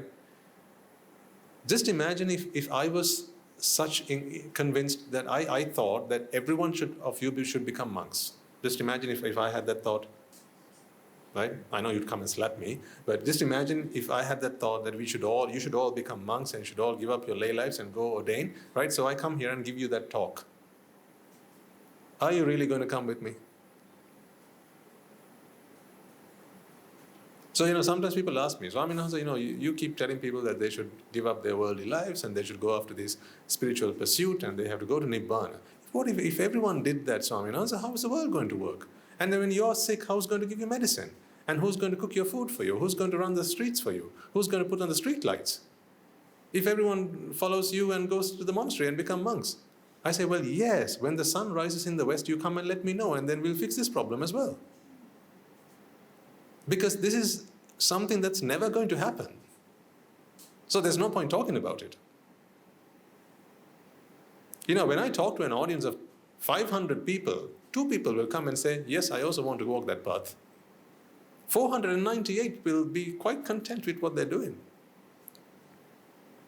So I'm never in a state of fear or worry that I might convince everyone in the audience to come and ordain, or to come and walk the path, or fulfill their journey and work towards ultimate bliss. Because I know it's not going to happen. So, if it did, I would be very careful about what I said. Just imagine if every person in this room, we just dance to my beat, right? Whatever I say, you do, Simon says. Right? If you are going to be like that, then I will not be giving this sermon. But I know it's not so. If I spoke to 1,000 people, 5 people will come forward and say, yes, we are happy to walk this path. Did you know that in Sri Lanka, right, we have 20 million people living in this country? Merely 20,000 monks. That's a drop in the ocean. And between the 20,000 monks, they have to do the Pansakula, they have to attend the ceremonies and give their blessings. Right? When the child is born, they have to go do that. Right? And they have to do all that as well. And in addition to that, when people suffer, they have to give them the answer to the solution to that problem as well. There'll be few pockets of monks who will take themselves into seclusion, and they will practice the path and attain to their noble attainments and pass away into Nibbāna, potentially. So in that 20,000, there are some monks who are like that as well. But we preach every day. 20 million people, 20,000 monks. Do you think everyone's going to be convinced to come to the noble path? Of course not. So we need not worry that everyone's going to walk this path and somehow the whole country is going to collapse on its knees and the economy is going to stop working, and then what's going to happen? That's why I say, tell me when the sun rises in the west and not in the east, and then we'll talk about that problem. My honest intention is merely this. There are some among you who have the good merits, who have the intelligence, who has the wisdom, and some kind of paramita that you have brought from your practice in Sansára. Right? There's a calling that you can hear in your mind, a spiritual awakening, and you are due to have that. If you are in this room, then it is my duty to make that clarion call. It is my duty to ask you to give you a nudge, just to wake you up. That's my duty. So I'll keep on nudging each and every one of you, but some of you will wake up, others will remain asleep. And that's okay. That's how it's going to be. But those who do wake up will realize, I have been asleep all this time. But whether you wake up or not, ladies and gentlemen, you must agree with me, mustn't you? Not out of sympathy or pity for me, but because this is the truth and nothing but the truth. These have all been meaningless pursuits if happiness was what you wanted. I admit there will be some that you have gotten yourselves into knee deep and now you can't get out of them. Some of these you are up to here and you can't get out of them.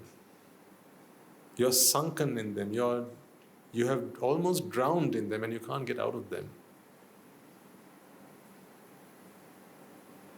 But at least mentally, if you can relieve yourself from that, release yourself from that bondage, then you will give yourself hope for the next time, at the very least. Because I have no assurance that you will be born again into a place where you will come across the Dhamma.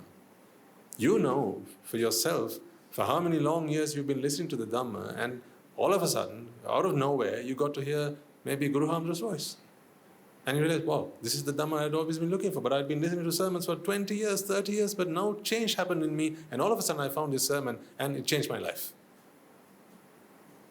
Just see what a coincidence that was. And it took 30 long years before you came across that. What if you died before that? Then what hope would you have had? What if I died before I turned 25? Then what hope would I have had? It was just a matter of coincidence almost. So many factors had a part to play in that. When everything came together, my good luck came together, my fortune came together, my merits came together, and a noble association came together. All of that to come together is almost a miracle.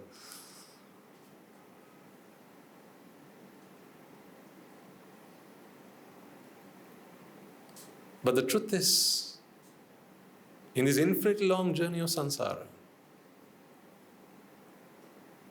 the times we have met the Buddha, the times we have heard his teaching,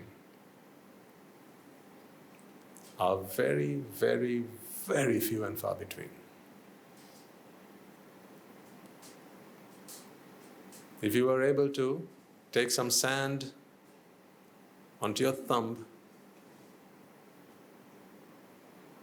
the number of grains of sand on your thumb would be the number of times you would have met a Buddha in comparison to the grains of sand that make up the Himalayas. The number of times you have come through in Sansára. This is nothing in comparison. That is why we must all have a sense of earnestness, a sense of urgency. The clock's ticking, ladies and gentlemen, whether you do the right thing or not. Whether you're asleep or you're awake, does the clock not tick? When you go to sleep, does the clock stop and only start ticking again after you wake up? Does it do that? Well then, it's the same thing here. Whether you're asleep or you're awake, your clock is ticking. And that is not just a clock of this lifetime, it's a clock of your Sansára. This is the Gautama Buddha's era, and we are all here. We've got to hear his teaching. Tomorrow you have a heart attack and you die. You're born somewhere in the Saudi, or somewhere in the Middle East, somewhere in Iceland, somewhere in the far corner of a world where the Dhamma has not come anywhere close. Now you're going to be born and you're going to do all of these things once again. You'll go traveling, you'll buy your favorite car, you'll have children, you'll try your favorite ice cream, you'll earn money, because these doctrines have reached all corners of the globe, haven't they? That's what globalization has done for us, isn't it? Thanks to globalization, now we are able to have access to all of these things in all of these varieties wherever they are in the world. Thanks to technology, the internet, right? Now we know that there are cars that we can buy. They have not been manufactured here. They've been in some other country, and we can import them. We can have them.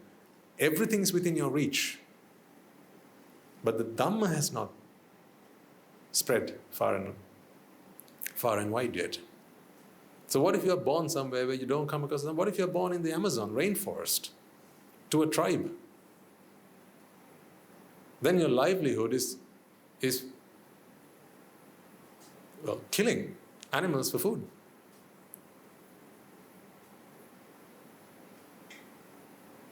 This is not meant to insult them in any way. They're also human beings just like you and I.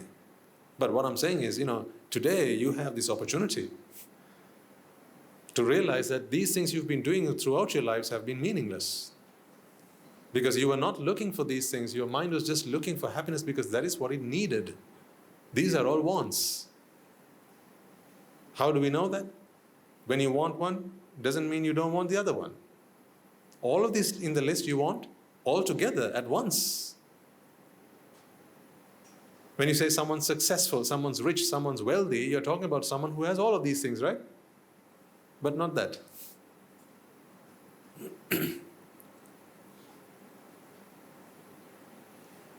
But what they're looking for is happiness. That's why a king in his palace is no happier than a beggar in his hut. No happier. I can convince you of this. Hear me out. You can only find pleasure when you relieve yourself from vexation. Agreed? A king in his palace has been in that palace throughout his life. So there's no longer a need to vex. Right? Just like you get used to the same thing and you keep on having it over and over and over again, you lose the spark, you lose that fun, right? The fun gets going once you have it in abundance, right? So when a king lives in his palace, he's always in his palace, right? Wherever he looks, he's got everything that the palace offers him. So there's nothing for him to vex about. Because there's nothing for him to vex about, it's always there, so therefore there's no relief from vexation. Therefore he finds no pleasure in his palace. But just imagine there was a bigger palace in the adjacent kingdom. Now he wants that, because he hasn't had that yet. So the mind goes into vexation. Then he conquers the foreign land, and then he becomes king there, and now he acquires that palace. For about a week or two, he enjoys the pleasure that it brings. But after a while, again it becomes non-pleasurable. It's just another palace. Now let's go to the beggar who lives on the streets. Maybe he has a hut somewhere. To him as well, he finds no pleasure in it because that's what he has all day long. Every day of the year, that's what he has. Because he doesn't vex. There's no relief from vexation, therefore there's no pleasure. So now if you consider these two individuals and their state of mind, There's the beggar on the one hand who does not vex about the hut that he lives in because he's always there, so no need for vexation, so no need for relief of vexation, therefore no pleasure. On the other hand, you have the king who lives in his palace, he's always there, no need for vexation, no need for relief from vexation, therefore no pleasure. Right? Aren't they both the same? So which one of these two is the happier one? Who's happier? The king or the beggar? Neither. Do you know why that is? Happiness is not in them.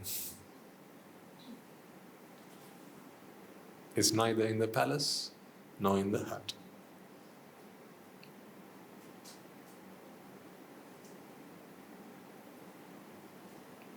Happiness is in understanding the Dhamma.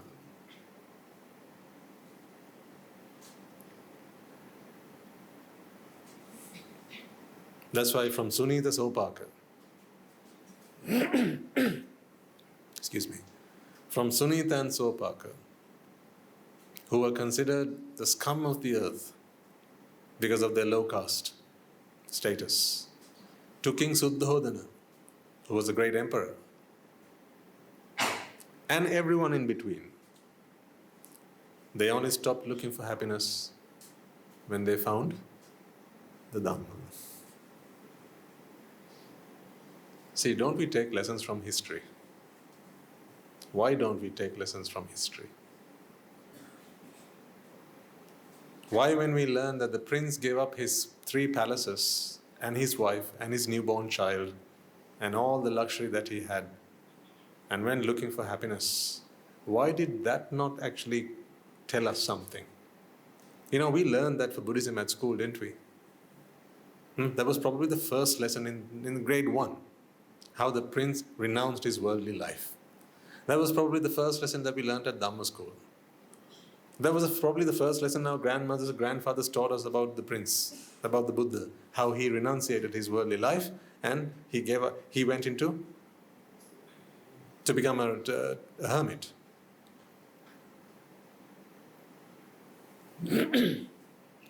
Why at that point did they not teach us that there really isn't any point in acquiring any of these things, because even the great prince back then gave them all up? So after teaching the prince a story of how he renunciated his worldly life, why did they then go on to teach us how to acquire these things? I mean, what gives? I don't get it.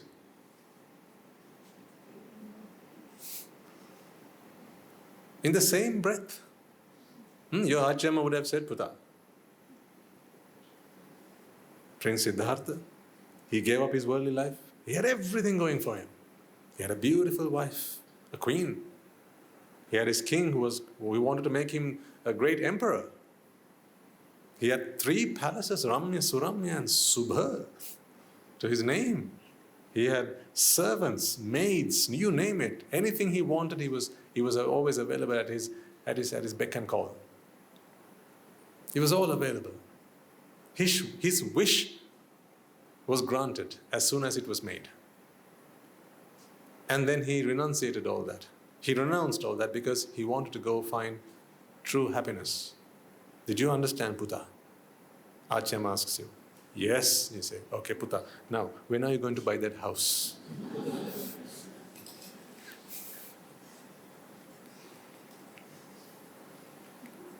When are you going to bring me a nice daughter? See, in the same breath, she asked both those questions. I don't get it. No wonder, because Achyama had not found happiness. As she hadn't found happiness, she offered you the only happiness that she knew. It's what her mother had taught her, and what her mother had taught hers, and so on. See, but now we have to draw a line, folks. You need to come to your senses. You know, I'm not asking you to give up everything you have and become hermits. Right? That's not what I'm asking you to do. I'm asking you to do whatever you want to do with your life. That's a lifestyle choice. That's up to you. But I want to show you the consequences. Because it has to be your decision and your decision alone. I can't make your choices for you because I can't suffer the consequences for you. If I could, then I'd make those choices on my own, on your behalf. Whatever good you do, that good will bring you reward. Whatever bad you do, whatever bad choices you make, you will have to suffer the consequences all on your own. So my task is merely to show you those two choices, those two paths, and say, pick whichever one you like. All this while, you only knew of one path, this path. You are born, and then you have to die, and between birth and death, you have to acquire these things. Isn't that life? In a very simple, in its most simple form, that's what life is, right? You are born, and then someday you have to die. Between birth and death, you have to acquire these things. Wow. Isn't that that's like a game? That's like Mario. So Mario is born, and before he goes to his castle, he has to collect all these coins. And try and escape those turtles and those, what do you call them? Owls. That's what Mario had to do. Our lives are not much different from that. You are born, which is not your own choosing. You die, which is also not of your choosing. But in between these two things, you have to just keep on acquiring these things. As much of this as possible. And as many of these as possible.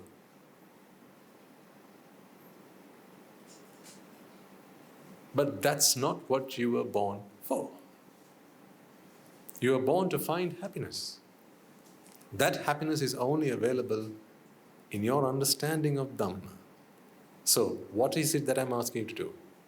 Let me be clear then. I'm not asking you to give up all of these things physically. I'm asking you to have these in your physical possession, but mentally be free from them. How? By realizing that none of this will bring you happiness. Your mind will only attach to these things, ladies and gentlemen, if your mind believes that they are the source of happiness. Once again, the mind only, exclusively wants happiness. That's all the mind wants. If you can give, imagine you could somehow plug some electrodes into your mind and give the mind happiness, the mind would never go after any of these things. Would never. It would never.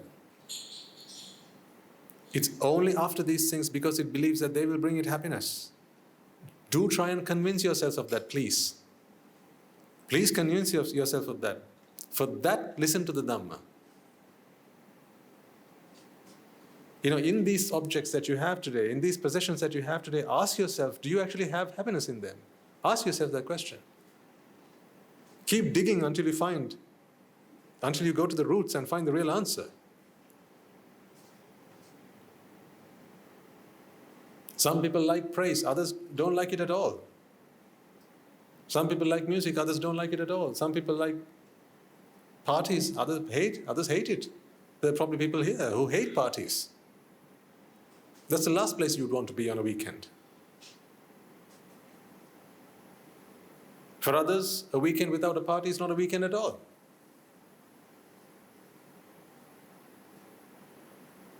Yeah?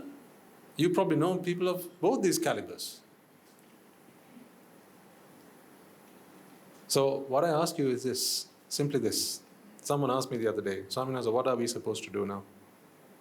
Guru Andhra keeps saying, come and join us.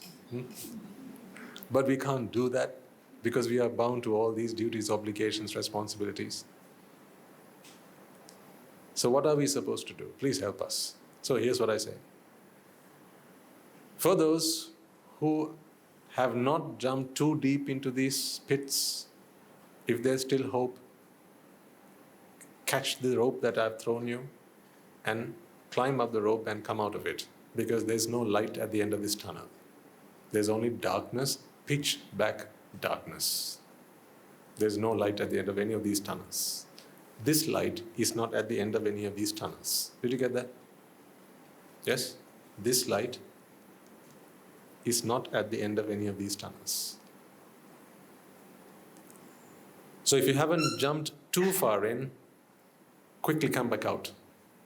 But if you are already too deep in, that you can't come out of them now, there's no need to feel sorry for yourself, because that doesn't do you any good. And I don't feel sorry for you either. It's not sympathy I have towards you, I only have empathy towards you. What you have to do is, while you live with them, be with them, learn to survive with them, try to somehow make these things work until the day you die. In your mind, come to this conviction that none of these things is or are what the mind needs. None of these things is what the mind needs. The mind only needs happiness. You just somehow ended up with these things. You landed up with these things today, and now you have to maintain them.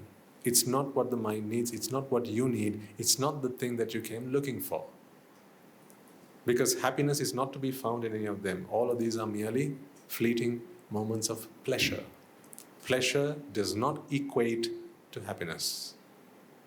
If you can convince yourself of that, and that alone, that will put you on the track to work yourself towards Nibbāna. If not in this lifetime, at least in the next one.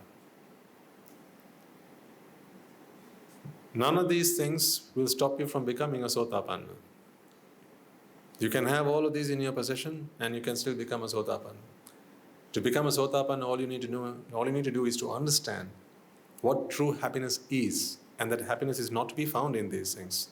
A Sotapanna does not necessarily not associate with these things. Here's what he doesn't do, he or she doesn't do. He doesn't associate with these things for happiness.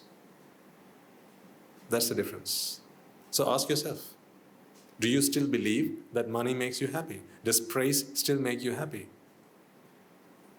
If someone praises you and you feel happiness in your heart, are you able to catch it and understand, whoa, wait a second, that's not happiness that they gave me. My mind was vexed for praise.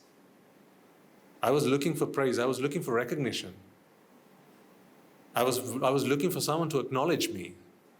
That was a vexation. And someone just threw some words at me, and now somehow I feel that I have been appreciated. That's why I feel this feeling of praise. If you are able to understand it in that way, and that it was not praise that brought you happiness, well, then you have understood something. I can't give you a certificate to say that you have become a Sotapanna, but I'm saying these are your guiding lights. Think along these lines. If when you eat an ice cream, and you're walking down the street and there's an ice cream shop, you might be tempted to have one. A Sotapanna could be tempted to have one. But even when they have it, they must still know that this ice cream brings me no happiness.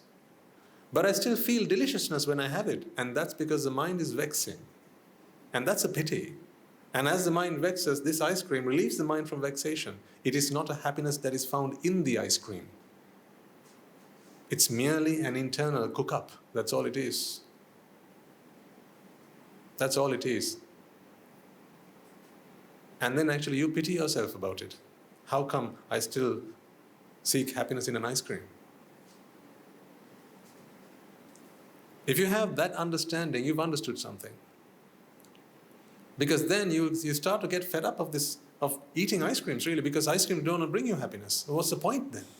If I have to pay the ice cream man for the ice cream, and then I have to make my own happiness, what's the point of having an ice cream? Yeah? You make up your own happiness. So what's the point of paying for the ice cream then? Some people pay millions, if not maybe billions, to acquire some of these things. I mean, how much is a house, a 7-bed house in Colombo 7?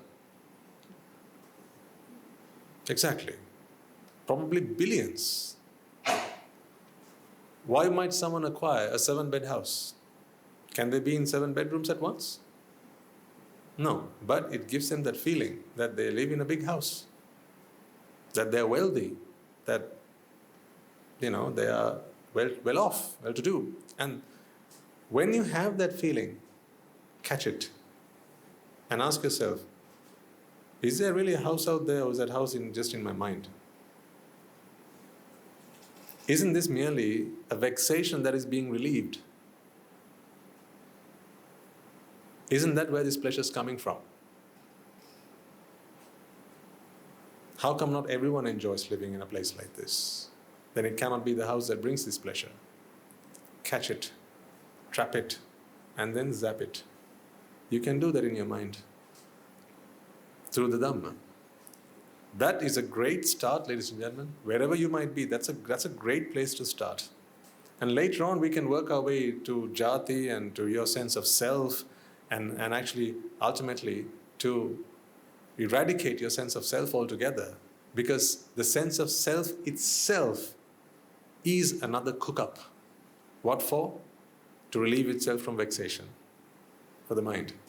Just as the mind cooks up these things, the mind cooks up a sense of self because it wants relief from vexation.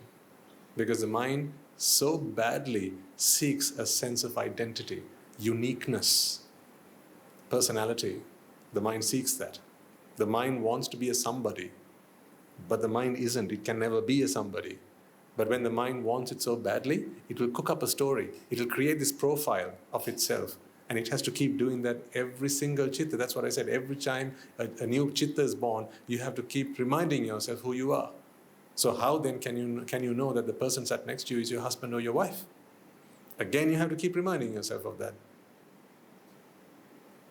This layer after layer after layer, you have to keep on building this every single time. It's no easy task. Just your sense of identity is such an arduous task. You have to keep on building it every single time because there is no self. It's only a sense of self. That's how bad it is for those who still seek a sense of identity. You know, the life of an arahant has to be so serene, so cool, so tranquil, that state of mind, because they don't have to cook up a sense of identity. Whereas in the mind of a non-arahant, with each chitta, they have to make it up again. Every time they have to fabricate a sense of self.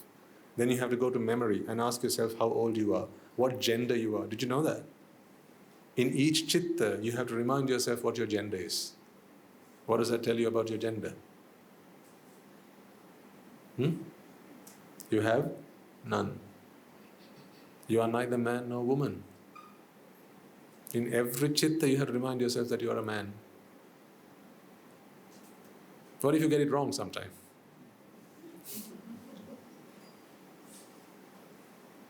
Just imagine if you got it wrong.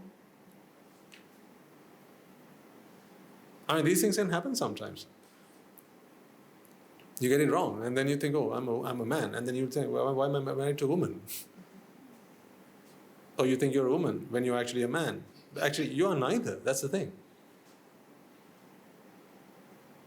You were born with these bodies because at the moment of your passing away, you had a temperament, what we call gati. There's certain qualities of the mind, and those qualities attracted energies, and then it transformed that energy into matter, which went on to become the DNA that was going to construct you as men or women. That's why you were born this way. But you can change this if you want. Not by going to the plastic surgeon. You can change it just by the way you think. So, which is better, to be a man or a woman? That's a good question, isn't it? Which is better, to be a man or to be a woman? Huh? Neither. Who's better, men or women? They're just as bad as each other. Why is that? Because it's the mind that cooks up a lie.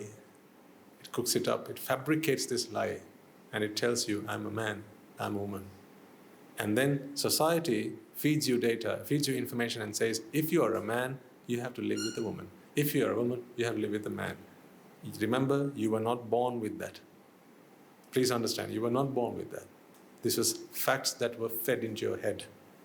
So you grew up with that. That was part of your nurture, not part of your nature. That was how you were nurtured. And today you have all this So what should you do? Living in a lay life? Listen to the Dhamma as much as you can. Try and understand the Dhamma as much as you can. Engage in as much merits as you possibly can. On that note, I will quickly touch on this. Charity. What about charity? Charity is your ability to give up. That's why they say charity starts at home. Your home is your mind. True charity is not in giving something that you own to someone else. True charity is in giving up, not giving to. There's a difference between these two, ladies and gentlemen. You give to someone something that belongs to you. You give up your sense of belonging. Do you understand the distinction between these two? Once you have given up your sense of belonging, now there is nothing to give to someone because nothing belongs to you. What if you can do the same with yourself? If you can give up your sense of belonging to yourself, now you belong to whom? To nature. You belong to the universe. Then you can say Vasudhaiva Kutumbakam. One world, one family. Because I belong to the whole world. I belong to the whole universe. But if you belong to you, then you cannot say that I belong to the whole universe. If you think that you belong to yourself, then it'll always be you first and then others. Some people do charity. As I say, there are two types of charity. One is giving to, the other is giving up. There are two forms of charity. When you give to, you're giving something that belongs to you to someone else because it makes you happy. You might say, no, it's not because it makes me happy, Swami. Also, I see someone else being happy, that's why I give it to them. Yeah, yes, someone else being happy makes you happy. That's okay. It's not bad, it's not terrible, it's good. It's a good thing to do. It's good to care about other people. It's good. These are all good virtues. Good people are like that. Kind-hearted people are like that. Generous people are like that. Charitable people are like that. That's the stepping stone to the next type of charity. So if you have something and you give to others, right, you look at who needs it most and you give it to them. If you have something in abundance and you see that there are others who don't have it, you still know that it belongs to you and you give some of what you have to others. You share what you have. And that's why they say sharing is caring. That you do. If you have been educated in something and there's someone who doesn't understand, someone who doesn't have that knowledge, you pass on that knowledge, always thinking that it is I who know this or who knows this, and I share it with them. My knowledge I transfer to them. My car I let them have. My house I give to them. My money I give to them. So even after you have transferred it, when you look at it, you still feel that it was once mine. That's the feeling that you have. It's like, imagine if you gave a gift to a friend for their birthday, right? You say you gave them a wristwatch. Now you see your friend a week later wearing that wristwatch. What feeling do you have? You know that it's not just a case of knowledge. You actually have a feeling that this is the wristwatch that I gave them, right? Somehow you feel a connection there. Now imagine if they had two wristwatches, one the one that you gave and the other one that someone else had given, okay? And they didn't like the one that you gave. And somehow they were being very careless with it and it's broken. That hurts you more than if that had happened to the other wristwatch. Catch yourself when these things happen. If you know that there's something that you've given to someone and they have been careless with it or it's broken, if they have been very careless about it, right? It hurts you. Why does it hurt you? Because it's yours and you've given it to them. So in fact, you've not actually given it up yet. It's still yours.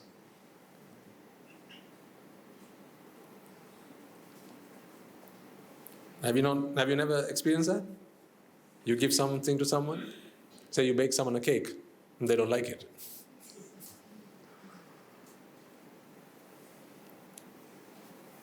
Isn't that why if you don't like something when you're at someone's house, you're very careful about how you say it, because it might hurt their feelings. Why should it hurt someone's feelings? Say you go to your aunt's house and she's made a pudding, right? You taste it and it's just awful. But you would never say that to her face, and you wouldn't say it with others in case she might overhear you, right? Because it might hurt her feelings. How can a comment about a pudding hurt someone's feelings? Are her feelings in the pudding? It seems so, doesn't it? Because she knows that it's her pudding. Now just imagine there was her pudding and a pudding that you bought from the supermarket. And now you are making comments about the supermarket pudding. Oh, that's awful. Yuck. How can anyone make that? And she'd say, is it? Really? Yeah, try mine. If you made the same comment about her pudding, you're not going to have pudding again. Or that pudding is going to be in your face. Because she gets hurt. That's why I said don't take things personally. But people can't help but take things personally because their whole person is in it. Because they have a person. How can people not take things personally? They have a person about them. They have a self about them. That's like saying don't, be selfless to someone who has a self.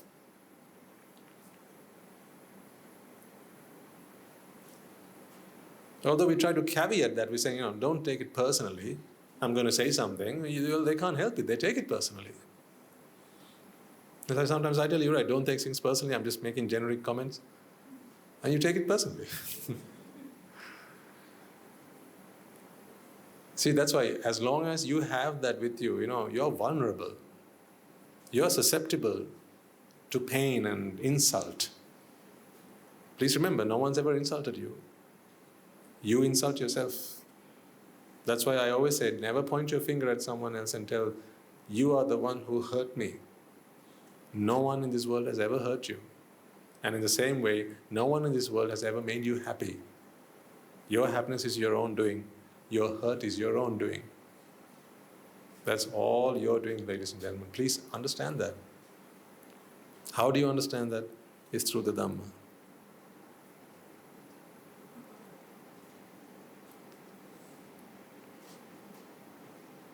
So, it's almost time. This is what I want you to understand. Draw a line. At least now, draw a line. And try and step over that line. I know that you may not be able to physically make a change in your lives anymore. Maybe you are now past a certain age where it will be too difficult for you to adjust yourself to a different lifestyle. Perhaps. Maybe there are people who are dependent on you. And if you gave them up, then they would have no way of surviving. So maybe it has now become your duty, your obligation, your responsibility. These are not excuses I'm throwing at you, so don't be hungry for these excuses and say, yeah, that's why I'm not coming, Swaminathan. Right? Don't make a scapegoat out of it. But these could be some reasons why, for some of you. But for others, there will still be a few here in the audience for whom you were born and then someone said you have to do all these things before you die, and you're working your way through this. You are somewhere along this line. Perhaps if you hit this one, there's no turning back. There are some like that on this list. If you hit some of these, there's no turning back. No turning back for a long time. See, this is one of them. If you strike gold, there's no turning back. Then, because that's a legal agreement, right? Not just a legal agreement, but a social agreement as well. I mean, really, what is a husband and a wife? It's just in the mind, right? It's nothing more than that. Two people used to live in two different houses, now they live together. Do the bodies know that they live together? No. Being a husband or a wife is merely a mental concoction. That's all it is. That's how people can divorce. Now you no longer think like that. That's all it is. So it's all in the mind after all.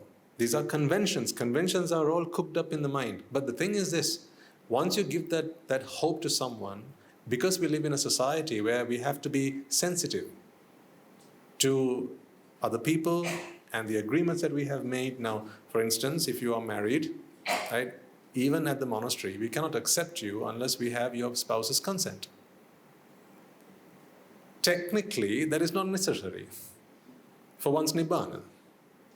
It doesn't matter whether your wife or husband agrees or not, technically. But socially, because we live in a world where we have to adhere to social norms and customs, and there are rules and regulations and laws around that, if you don't stick to them, then life becomes very difficult.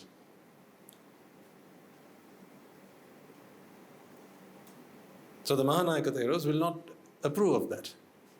They will always look for the spouse's consent if only one of them wishes to come to be with us, to ordain, for instance. If you have children again, then it is our duty to ensure that your children have a way of living from their own. Should they wish to come and join us and be with us, then yes, we can explore that opportunity. Or if they wish to remain outside, maybe with their grandparents, then the grandparents must agree to be the guardians of the children. So, that's what I'm saying. Technically, none of these things actually matter. Technically. But we don't live in a technical world. We live in a real world. In the real world, there are social constructs. We have to abide by the social fabric. We can't just tear it up into pieces and do that. That would not be right. Even the Buddha said on one occasion when the king pleaded of him to not take young children into ordination without their parents' consent. So from that day on, that tradition has followed. But you remember then, and you agree, before the Buddha laid down that rule, that was not so. So what does that tell you about Nibbāna? Has nothing to do with it, right? If children always required the parents' consent to attain Nibbāna, then that's what the Buddha would have said right from the beginning. But not so. He only laid that rule down because it had to be so for the sasana to thrive. Otherwise, people would start to hate the sasana, and they will start to blame the sasana and accuse the sasana of stealing children from parents, and then the sasana would not be able to survive. If the sasana does not survive, then Nibbāna will not happen for us. So it's a bit like that. It's like the boat that carries us across the stream. We don't need to take the boat across the stream. It's us who needs to get to the stream, get across onto the other side, to the other bank. But we need the boat to get there. Like that, the sasana must exist for us to get to Nibbāna. So, but what I'm saying is, there are some of these where once you get yourself into it, it will be very difficult to turn back. Some will be very easy. If it's your house, right? And once you realize that shelter is all you need, not really a house, right? When you get shelter, even at the monastery, then you're happy to let go of that. Music, as soon as you really begin to understand the Dhamma, you realize that happiness is not in music. Then you are prepared to let go of it. And many of these things in the list are like that. But there are some, once you hit that, it's very difficult to turn around. So, to those individuals among you, I say, have a sense of urgency and don't get yourself into places where it will be very difficult to turn around. If you are serious about Nibbāna. But then there will be others in the room who have already hit some of these, and therefore they cannot turn around even though they are serious about Nibbāna. Even though they are serious about Nibbāna, they cannot turn around now. For them, what I want you to do is do Nibbāna in your own mind. Here's what you're missing out on, noble companionship. That's all. But I'll be the first to add that the Buddha advised, even admonished the Venerable Ananda when he said, noble companionship is only half the sasana, isn't it, the Venerable Sir? And the Buddha said, Ananda, no. The entirety of the sasana is dependent on noble companionship. That is why I have given my whole life to be amongst noble companions. But at home, you know that that is not the case. Because you have to be at home, you have to go to work, you have to be with your friends, you have to be with your relatives, you have to be with your neighbors, right? Your mind is constantly being fed with stuff that has no meaning. It's not constantly being fed with the dhamma that gives you happiness. So then you have to protect yourself far more than I have to in a monastery. And that's incredibly difficult, because I know it because I've been there. That's why in a lay life, attaining sotapanna might be easy, but the jumps after that become very difficult. It becomes very difficult. There are very few stories in the Tripitaka even of individuals who have gone on to become sakrudagamis, anagamis, or even arahants. I think you could count them on the fingers of a hand. Individuals who were able to go further than sotapanna, all the way to arahathood, while remaining in a lay life. Every other story you come across, it's a monk or a bhikkhu or a bhikkhuni. Because noble companionship is everything. It's the environment that determines who you are. So the environment is what we offer, noble companionship. So for those individuals, do try as much as you possibly can to practice the Dhamma in your mind, so that although you have to be with them, you don't need them. You're with them because you have to be with them, not because you want to be with them. Does that make sense? Yeah? So your practice can help you with that. Then there'll be a third group who are not really serious about Nibbāna, they're casual about it. And that's okay too, because we all start somewhere. So for them, all I suggest is don't do anything about this, let them be. Refrain from sinful activity. Don't commit any sins, because once you commit that, it becomes more difficult for you to understand the Dhamma. Engage in as many merits as you possibly can. Engage in charity. Help others to acquire these if that is what people need, because you're still convinced that these are the things that bring you happiness. Okay? And that's okay. Eventually you will come out of that dream when you wake up. But in the meantime, just refrain, sabba papa sakarana. Keep yourself away from all sinful activity, all sinful deeds. Kusala supasampada. Do as much meritorious deeds as you possibly can. Sachitta pariyodapana. Listen to the Dhamma. Try and discover what happiness is, and that's why you bring yourselves here. And there itself also the Sambuddhasasana will happen in your mind at some point. So you can have all these three kinds of people. Ones who are serious about Nibbāna and are ready to make the next step. Those who are serious about Nibbāna, but it's too late for them, or for some other reason, it's impossible for them to do that. And thirdly, they're not very serious about Nibbāna, they're casual about it, and that's okay, because we all start somewhere. So amongst you will be people of these three types.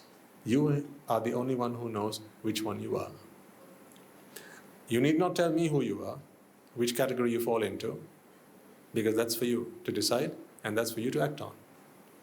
Whichever you are, what's common, the common denominator for all three of these is to listen to the Dhamma and help yourself to realize that happiness is not in any of these things. That is the freedom that you need. So did I answer the question about charity? Someone asked a question, so I said two types of charity, giving to and giving up. You cannot give up unless you understand happiness is not in them. That's when you give up. You give to when you think that happiness is in it, so you want to transfer that happiness to somebody else. That's why you give to. Makes sense, right? If you think happiness is in an ice cream, and someone comes asking for ice cream, what would you do? You'd give them the ice cream. So you have given your ice cream to, in other words, your happiness to them. Because you believe happiness is in the ice cream. So instead of you enjoying that happiness, you give it to them. Yeah? But if you have understood the Dhamma profoundly, and you now realize that happiness is not in the ice cream, now you have given up ice cream. You have given up trying to find happiness in ice cream. Now it doesn't matter who takes it. Let it melt away. Who cares? Because happiness is not in it. It's of no use to you. Then let anyone take it. So if someone will come and ask, can I take your ice cream please? Be my guest. It's not mine anyway. That's what I mean. So that's how you step up one rung at a time, up the ladder. But all I ask is, don't give up. Don't give up. Keep fighting. Muster up every ounce of energy you have within yourselves, ladies and gentlemen, and keep fighting. You're here for a reason. There's a reason why we have met. There's a reason why I feel I have to talk to you. There's a reason why we are willing to bring all of you here together and do this. This venue has been offered to you. Charity. These cameras, they've been laid out and they're operating, they're running, they're recording all this, making them available just in case you're not able to make it one Sunday. You can still go back and watch it. Someone has offered that. Someone has thought that it's worth fighting for. Your salvation is worth fighting for. Maybe they're here, but they have made sure the camera is here, so that if you are not here next week, you get to listen to it. So you see, there are people out there who believe that it's worth fighting for your Nibbāna. So if people believe so much that it's worth fighting for your Nibbāna, don't you be the one who gives up. You will all find yourselves somewhere in this, knotted somewhere in some of these places. You'll be entangled in some of these, intertwined with some of these, and that's okay. But don't give up. The Dhamma is the only refuge. The Dhamma has done miracles, can't you see? I am not who I used to be anymore. If this has happened to one mind, it can happen to any mind. I am not special in any way. I'm just a very normal, average person.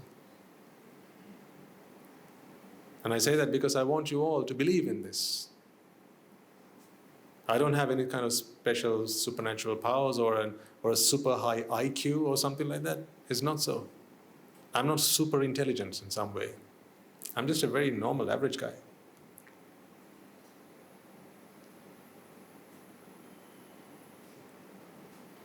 But I want you to keep fighting for yourselves, because that was what I did for myself. I kept on fighting, and until I could make it.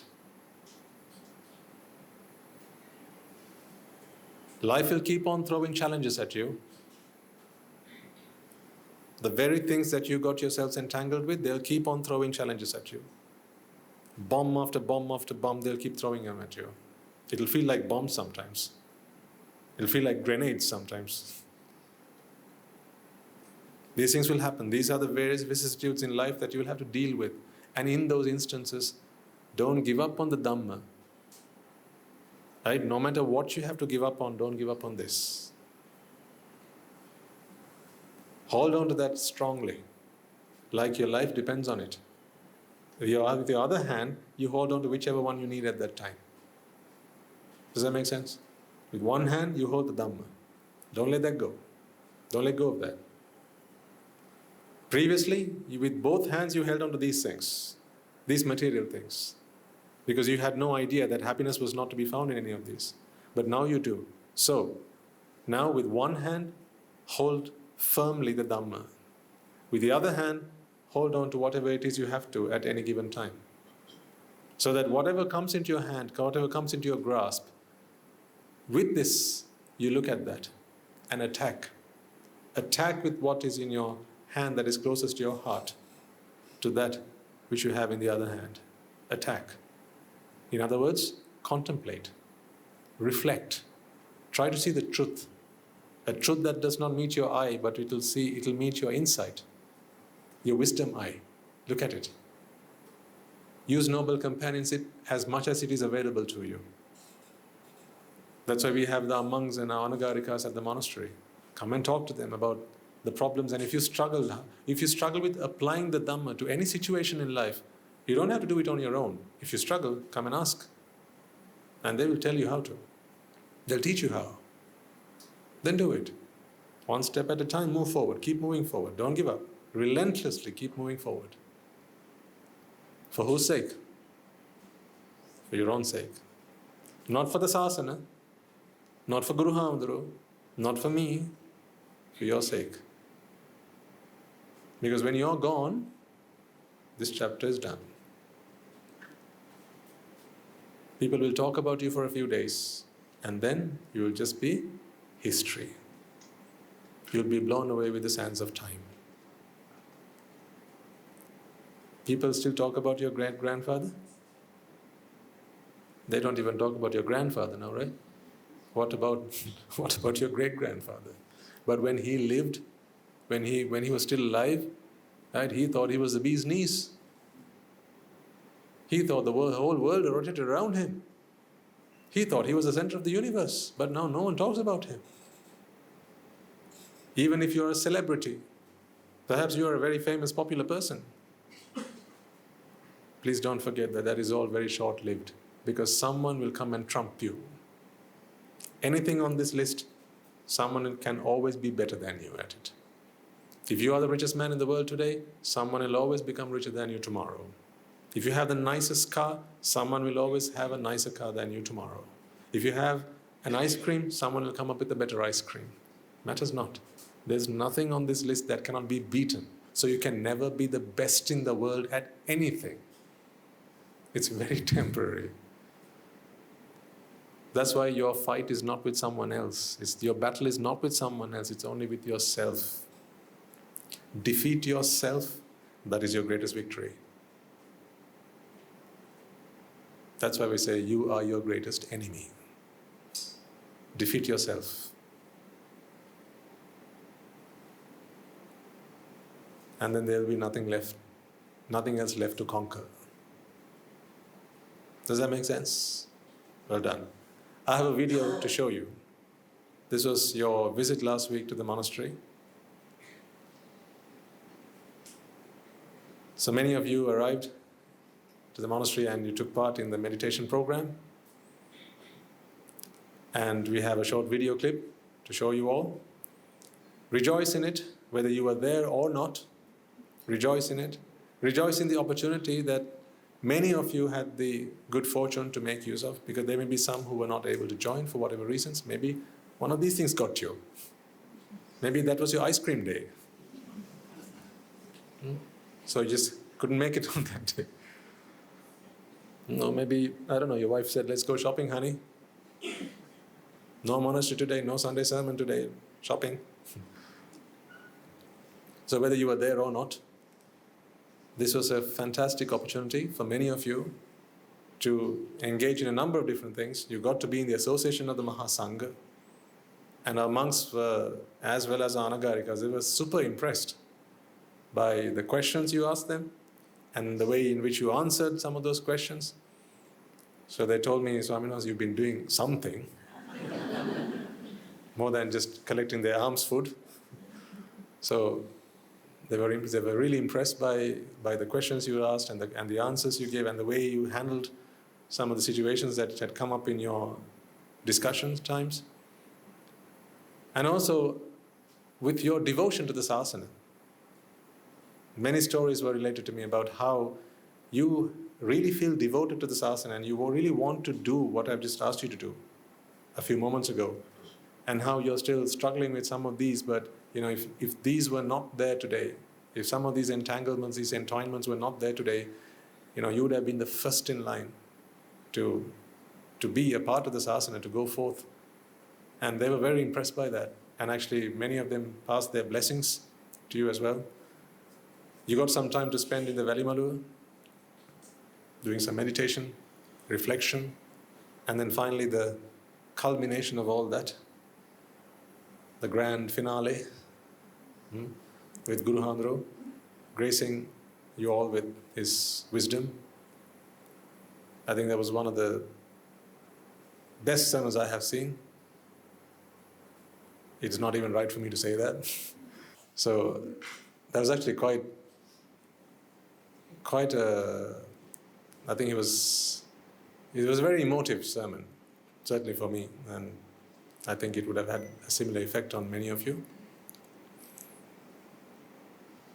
And there were actually quite a few of you that he spotted from wherever you were sat, and later on he asked me, how come they haven't joined our family yet? So he has this sense about him, I don't know where he gets it from.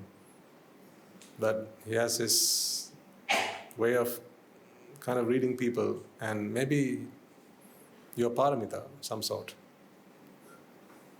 And he was asking me, how come they're still in lay clothes? Aren't they supposed to be among us? I said, yeah, Guru Hanga, wait. It'll happen when it happens. So let's watch the video. Is it on?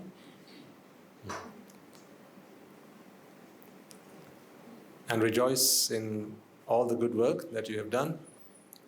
And I think you also got to watch the video. There was a profile video of the monastery, right? It was about 15 minutes or so. And that was to give you a glimpse of all the good work that we have been able to do over the last 8 years with the support of everyone who has played a crucial role in making all that happen. Yes, we can bring the Dhamma, but to create the environment in which we can proliferate the Dhamma, that requires the support of people who are kind-hearted and generous like you are. And we wanted to give you a glimpse of what we have become today over the last 8 years. And at the end of that, I think, actually just before you left, several of you came forward and had asked some of our monks how you could support with some of those initiatives. There were many of you who had come forth and out of interest to support those initiatives, either by finding contacts to make some of those things possible, or by sharing your knowledge, your wisdom, your experience, or even supporting financially in whichever way is possible to you. So the answer then I'll give you to all of you is because we try and work in a very structured manner at the monastery. Otherwise, if we had all of our monks talking to everyone, then it would be very difficult for us to organize things. So we have organized ourselves in a way that we have a charity trust, which is what we have heard as the Punya Bhara. And we have a team who coordinate with individuals, devotees, to facilitate what we need for the monastery, whether that is the school, the rehabilitation center, the hospital that we have going, or various other initiatives. And so if there's anyone who wishes to engage and extend your support, then the best way to do that would be to contact the chairman of the charity trust. Many of you will have his contact details. Otherwise, you can always drop an email, and then that will be directed to the respective individuals, and then they will get back to you. So usually our monks don't engage in those affairs, because there's another affair that we have to be engaged in. If we distract ourselves from that, then we get into all sorts, and that can then become, I think that's not what you would want for us anyway, as well. I think you would want us as monks to focus our effort and our energy on our spiritual practice, so that we can continue to be a spiritual inspiration to you all and guide you in that space, because time is, of course, always of the essence. So we have teams who deal with such affairs and our requirements. So if there's anyone who wishes to engage in that manner, please do so. I think on the registration form, there was also a link to a thing called Kalanavata. Some of you had registered on that. For others, that is also a great way for you to express your interest to work with the monastery, to extend your support wherever you can, and also to get to know about the monastery more. Because what we do is, where you share your details, if you're interested, where we have a need, say for example, we might be looking for a science teacher, because we want some support to develop our science teachers at our school. Or maybe we are looking for some stationery, if that is what we need at the school. Or maybe we are looking for some support to set up another part of our rehabilitation center. When you register for Kalanavata, your details will be there, and then that gives us an indication of what your profession is and where you might be, what areas you might be related to. And that helps us to find, or at least shortlist, people who might be able to support, rather than just spamming everyone, because that's not very nice. So Kalanavata is a good way to do that, if you register on that. And in the future, we will have other programs to engage with our devotees through the Kalanavata program. But if you haven't registered on that, then that is also available to you to do so. Is the video ready? Okay. So let's watch the video.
You have built this temple.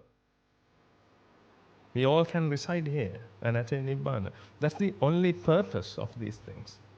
If we don't use these things to attain Nibbāna, what's the point in building these things? That's why we always ask you to come and join with us. We don't ask you to ordain, but we ask you to come and join with us whenever you have time. I'll tell you why. Why do you suffer if we have a cure? That's the question I always ask from others. If we have a cure, why do we suffer? Actually, we have a cure. Therefore, I want you to apply the Dhamma into your life. When you apply the Dhamma into your life, you will understand that this is the true Dhamma. After that, you can practice. This is called conviction. I want you to take the Dhamma with conviction, not with blind faith. But before you practice the Dhamma, before you practice your path, you have to see the path. Therefore, when you listen to the Dhamma to understand it. If you can recognize our compassion, if you can recognize our loving kindness towards you, come and join with us. This is your home. You can come your home at any time. Whenever you suffer, whenever you are vexed, whenever you are happy, please come home. Allocate some time and think about your children.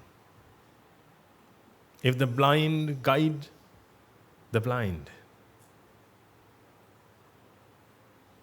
everybody will be in a pit one day. Please, guide your children. Show the light which you haven't seen in your childhood. Whenever we have chance, we will force you to Nibbāna. May the blessings of the Noble Triple Gem be.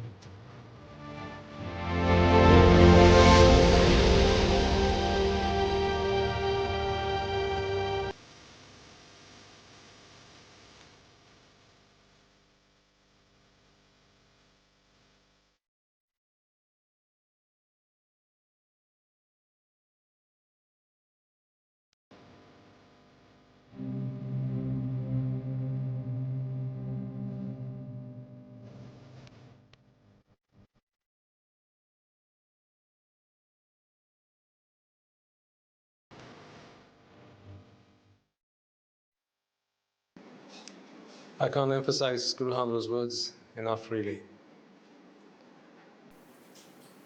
There's only one place to find happiness, ladies and gentlemen, that is in the Sambuddhasasana. That's why he keeps saying, come home. Home is where you will find true happiness. Home is the Sambuddhasasana. Because once you're home, there's a lovely saying in the Bible.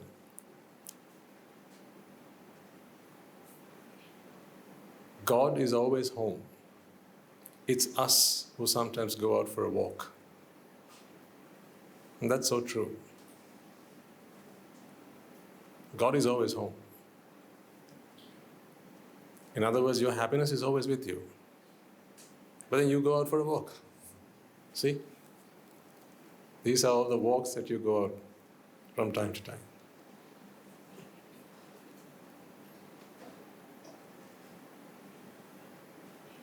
If you can realize this, then you will come home. So let us be that home to help you find your home. Your home where your heart is, your home where your happiness is. Let the Mahasangha always give you that protection. And do understand that it is something you deserve to have. Everything you have bought with your money, you feel that you deserve, right? You deserve to have it because you bought it with your money. Your house, you know you deserve to have. That's why if someone comes to try and take it from you, you chase him away. Say, this is my house. How dare you step in? This is my house. I deserve to have it. I bought it. Your car, you deserve to have. Whatever is in your possession, you deserve to have.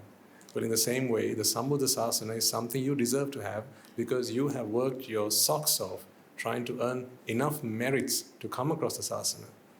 The Mahasangha is something you deserve to have, ladies and gentlemen. So have it now that you've got it. Experience it, taste it, use it, leverage it to get to where you want to go. That is to happiness. So we are always here to lend you a hand. We always lend our full arm out. It's up to you where you want to grasp it. If you want, you can grasp it right by my shoulder. Then you're completely mine. Or you can grasp it by my elbow. Then you say, only on Sunday, Swami knows. Or you can grasp it by my hand. Then, maybe Sundays, maybe not Sundays, I'll listen online. But I can't come every week. So it's up to you. But I have extended my entire arm. You decide where you want to grasp it. If you grasp by my shoulder, remember, half of your arm will be inside this rope. Yeah? You understand what I mean? That's a metaphor. Right. I'll leave you with that for today then. You have been a wonderful audience, as you always have. I enjoy talking to you because I can see that you are so full of merits. But I want that merits to amount to something. Let's not just let those merits be consumed by a sermon or two, or a visit to the Rajagiriya, or to visit to Rajagiriya once every week. Let's not allow it just to be consumed by that. Let's try and make it more meaningful. This is in you investing your time, your merits, make the most of it. I just wanted to make another really important announcement. Escaped me during the sermon. And that is, from the 23rd Sunday, that is not next week, but the week after, a fantastic opportunity will become available every Sunday. Now don't start making guesses. Let me tell you what it is. Guru Handro has very kindly made himself available to do an English sermon at the monastery. So that will be from 2:30 in the afternoon to around 4:30 in the afternoon. So that's how it all starts. He says 2 hours and then it goes on to 3 and then If you know him well enough, you know. But I want to make this known to you because there may be some among you who are able to commit an entire Sunday. If you are one of them, I would even suggest it might be worth your while if instead of bringing yourself here, you can take yourself to the monastery on Sunday morning, because there's going to be programs right from the start, and they can be conducted in English as well if there's a need for that. And then you will have from the morning all the way until the evening a whole Sunday's worth of dhamma related practice for yourselves. So if there are those among you who have the capacity to commit a Sunday,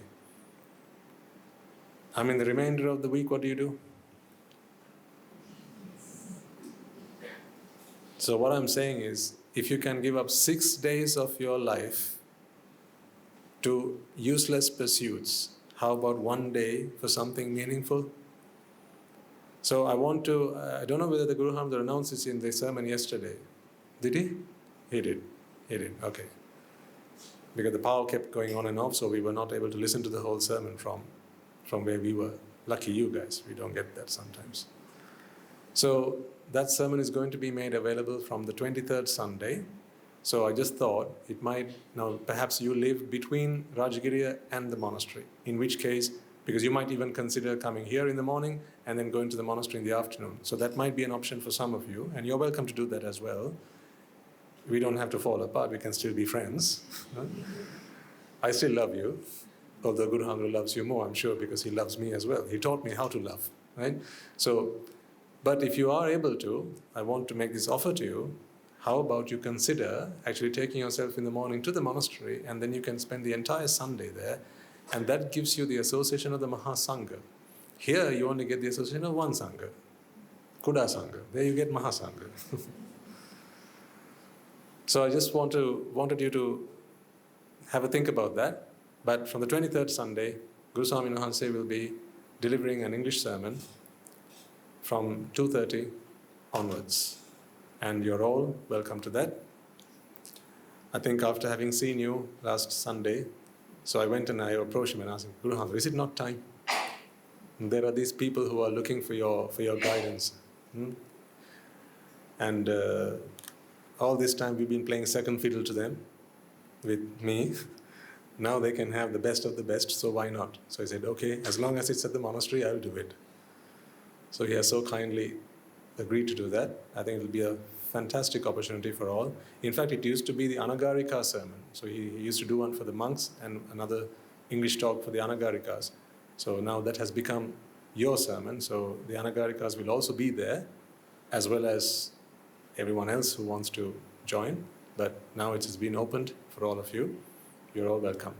Starting from the 23rd Sunday. Okay? All the best. Right, let's transfer the merits and bring today's sermon to a close. Let us all take a moment then to transfer the merits that we have all acquired by making offerings to the infinite virtues of the Noble Triple Gem, by inviting the Swami Nahanse to deliver the sermon, as well as creating a conducive environment for all to come along, practice the Dhamma and aspire to the Noble Truths. First and foremost, let us take this opportunity to transfer these merits to the bhikkhus and bhikkhunis, upasakas and upasikas, who have since time immemorial protected and preserved the sublime teachings of the Buddha and passed it down through the generations of the noble lineage in the form of the Tripitaka, which is thankfully available to us today to study, understand and comprehend the Dhamma.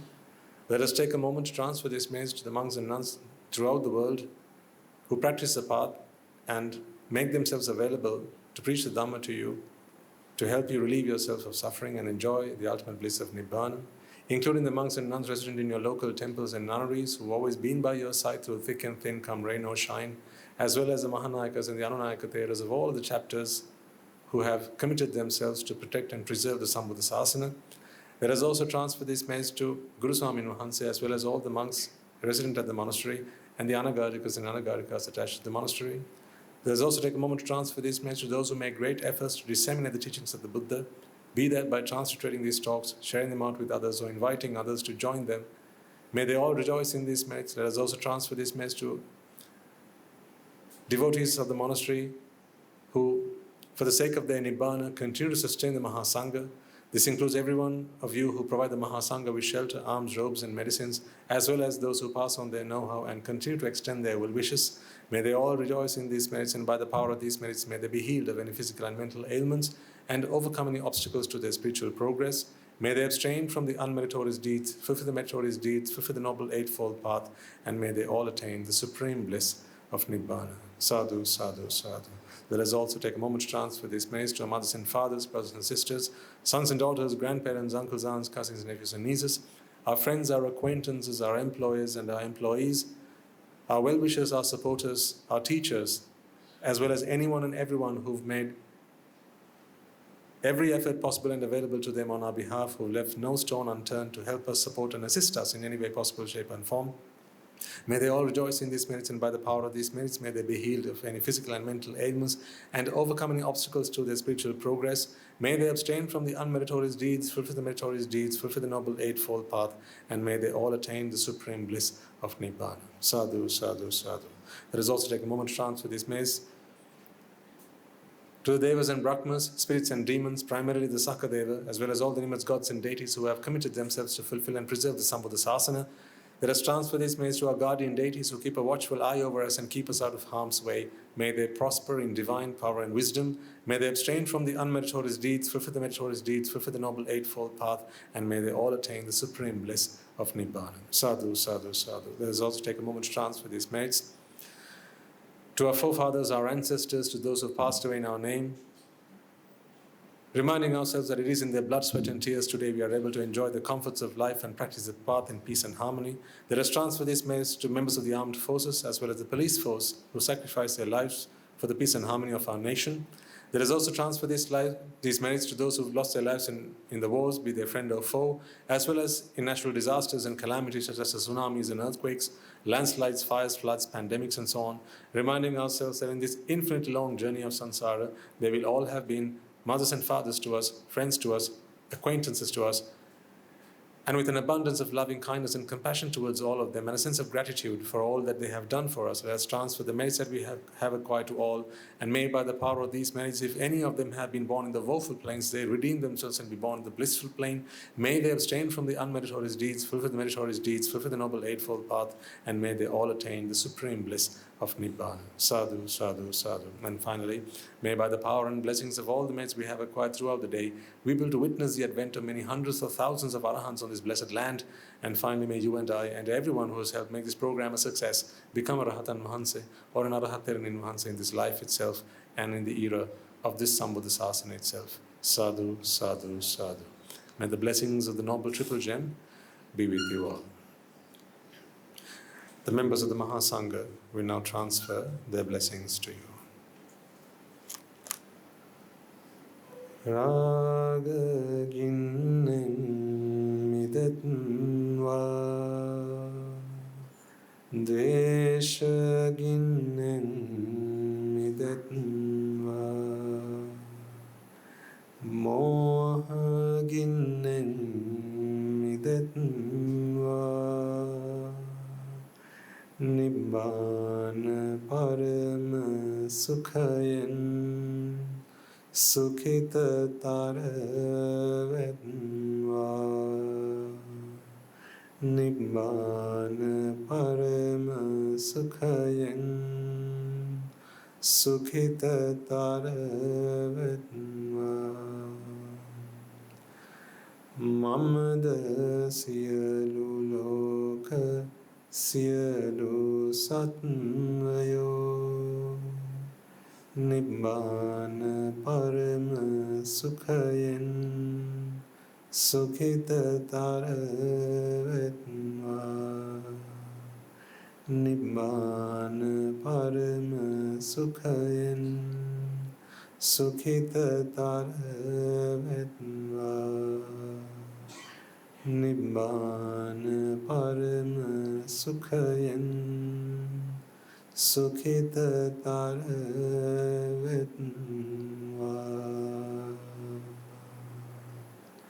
Rajagiriya niveva ද්වේෂගිනි නිවේවා මෝහගිනි නිවේවා නිවන් සැප ලැබේවා නිවන් සැප ලැබේවා නිවන් සැප ලැබේවා තුන්රුවන්ගේ සූවිසි අනන්ත මහා ගුණ බෙලෙන් සියලු ලෝක සියලු සත්වයෝම නිබ්බාන පරම සුඛයෙන් සුඛිතතර වෙත්වා සාදු සාදු සාදු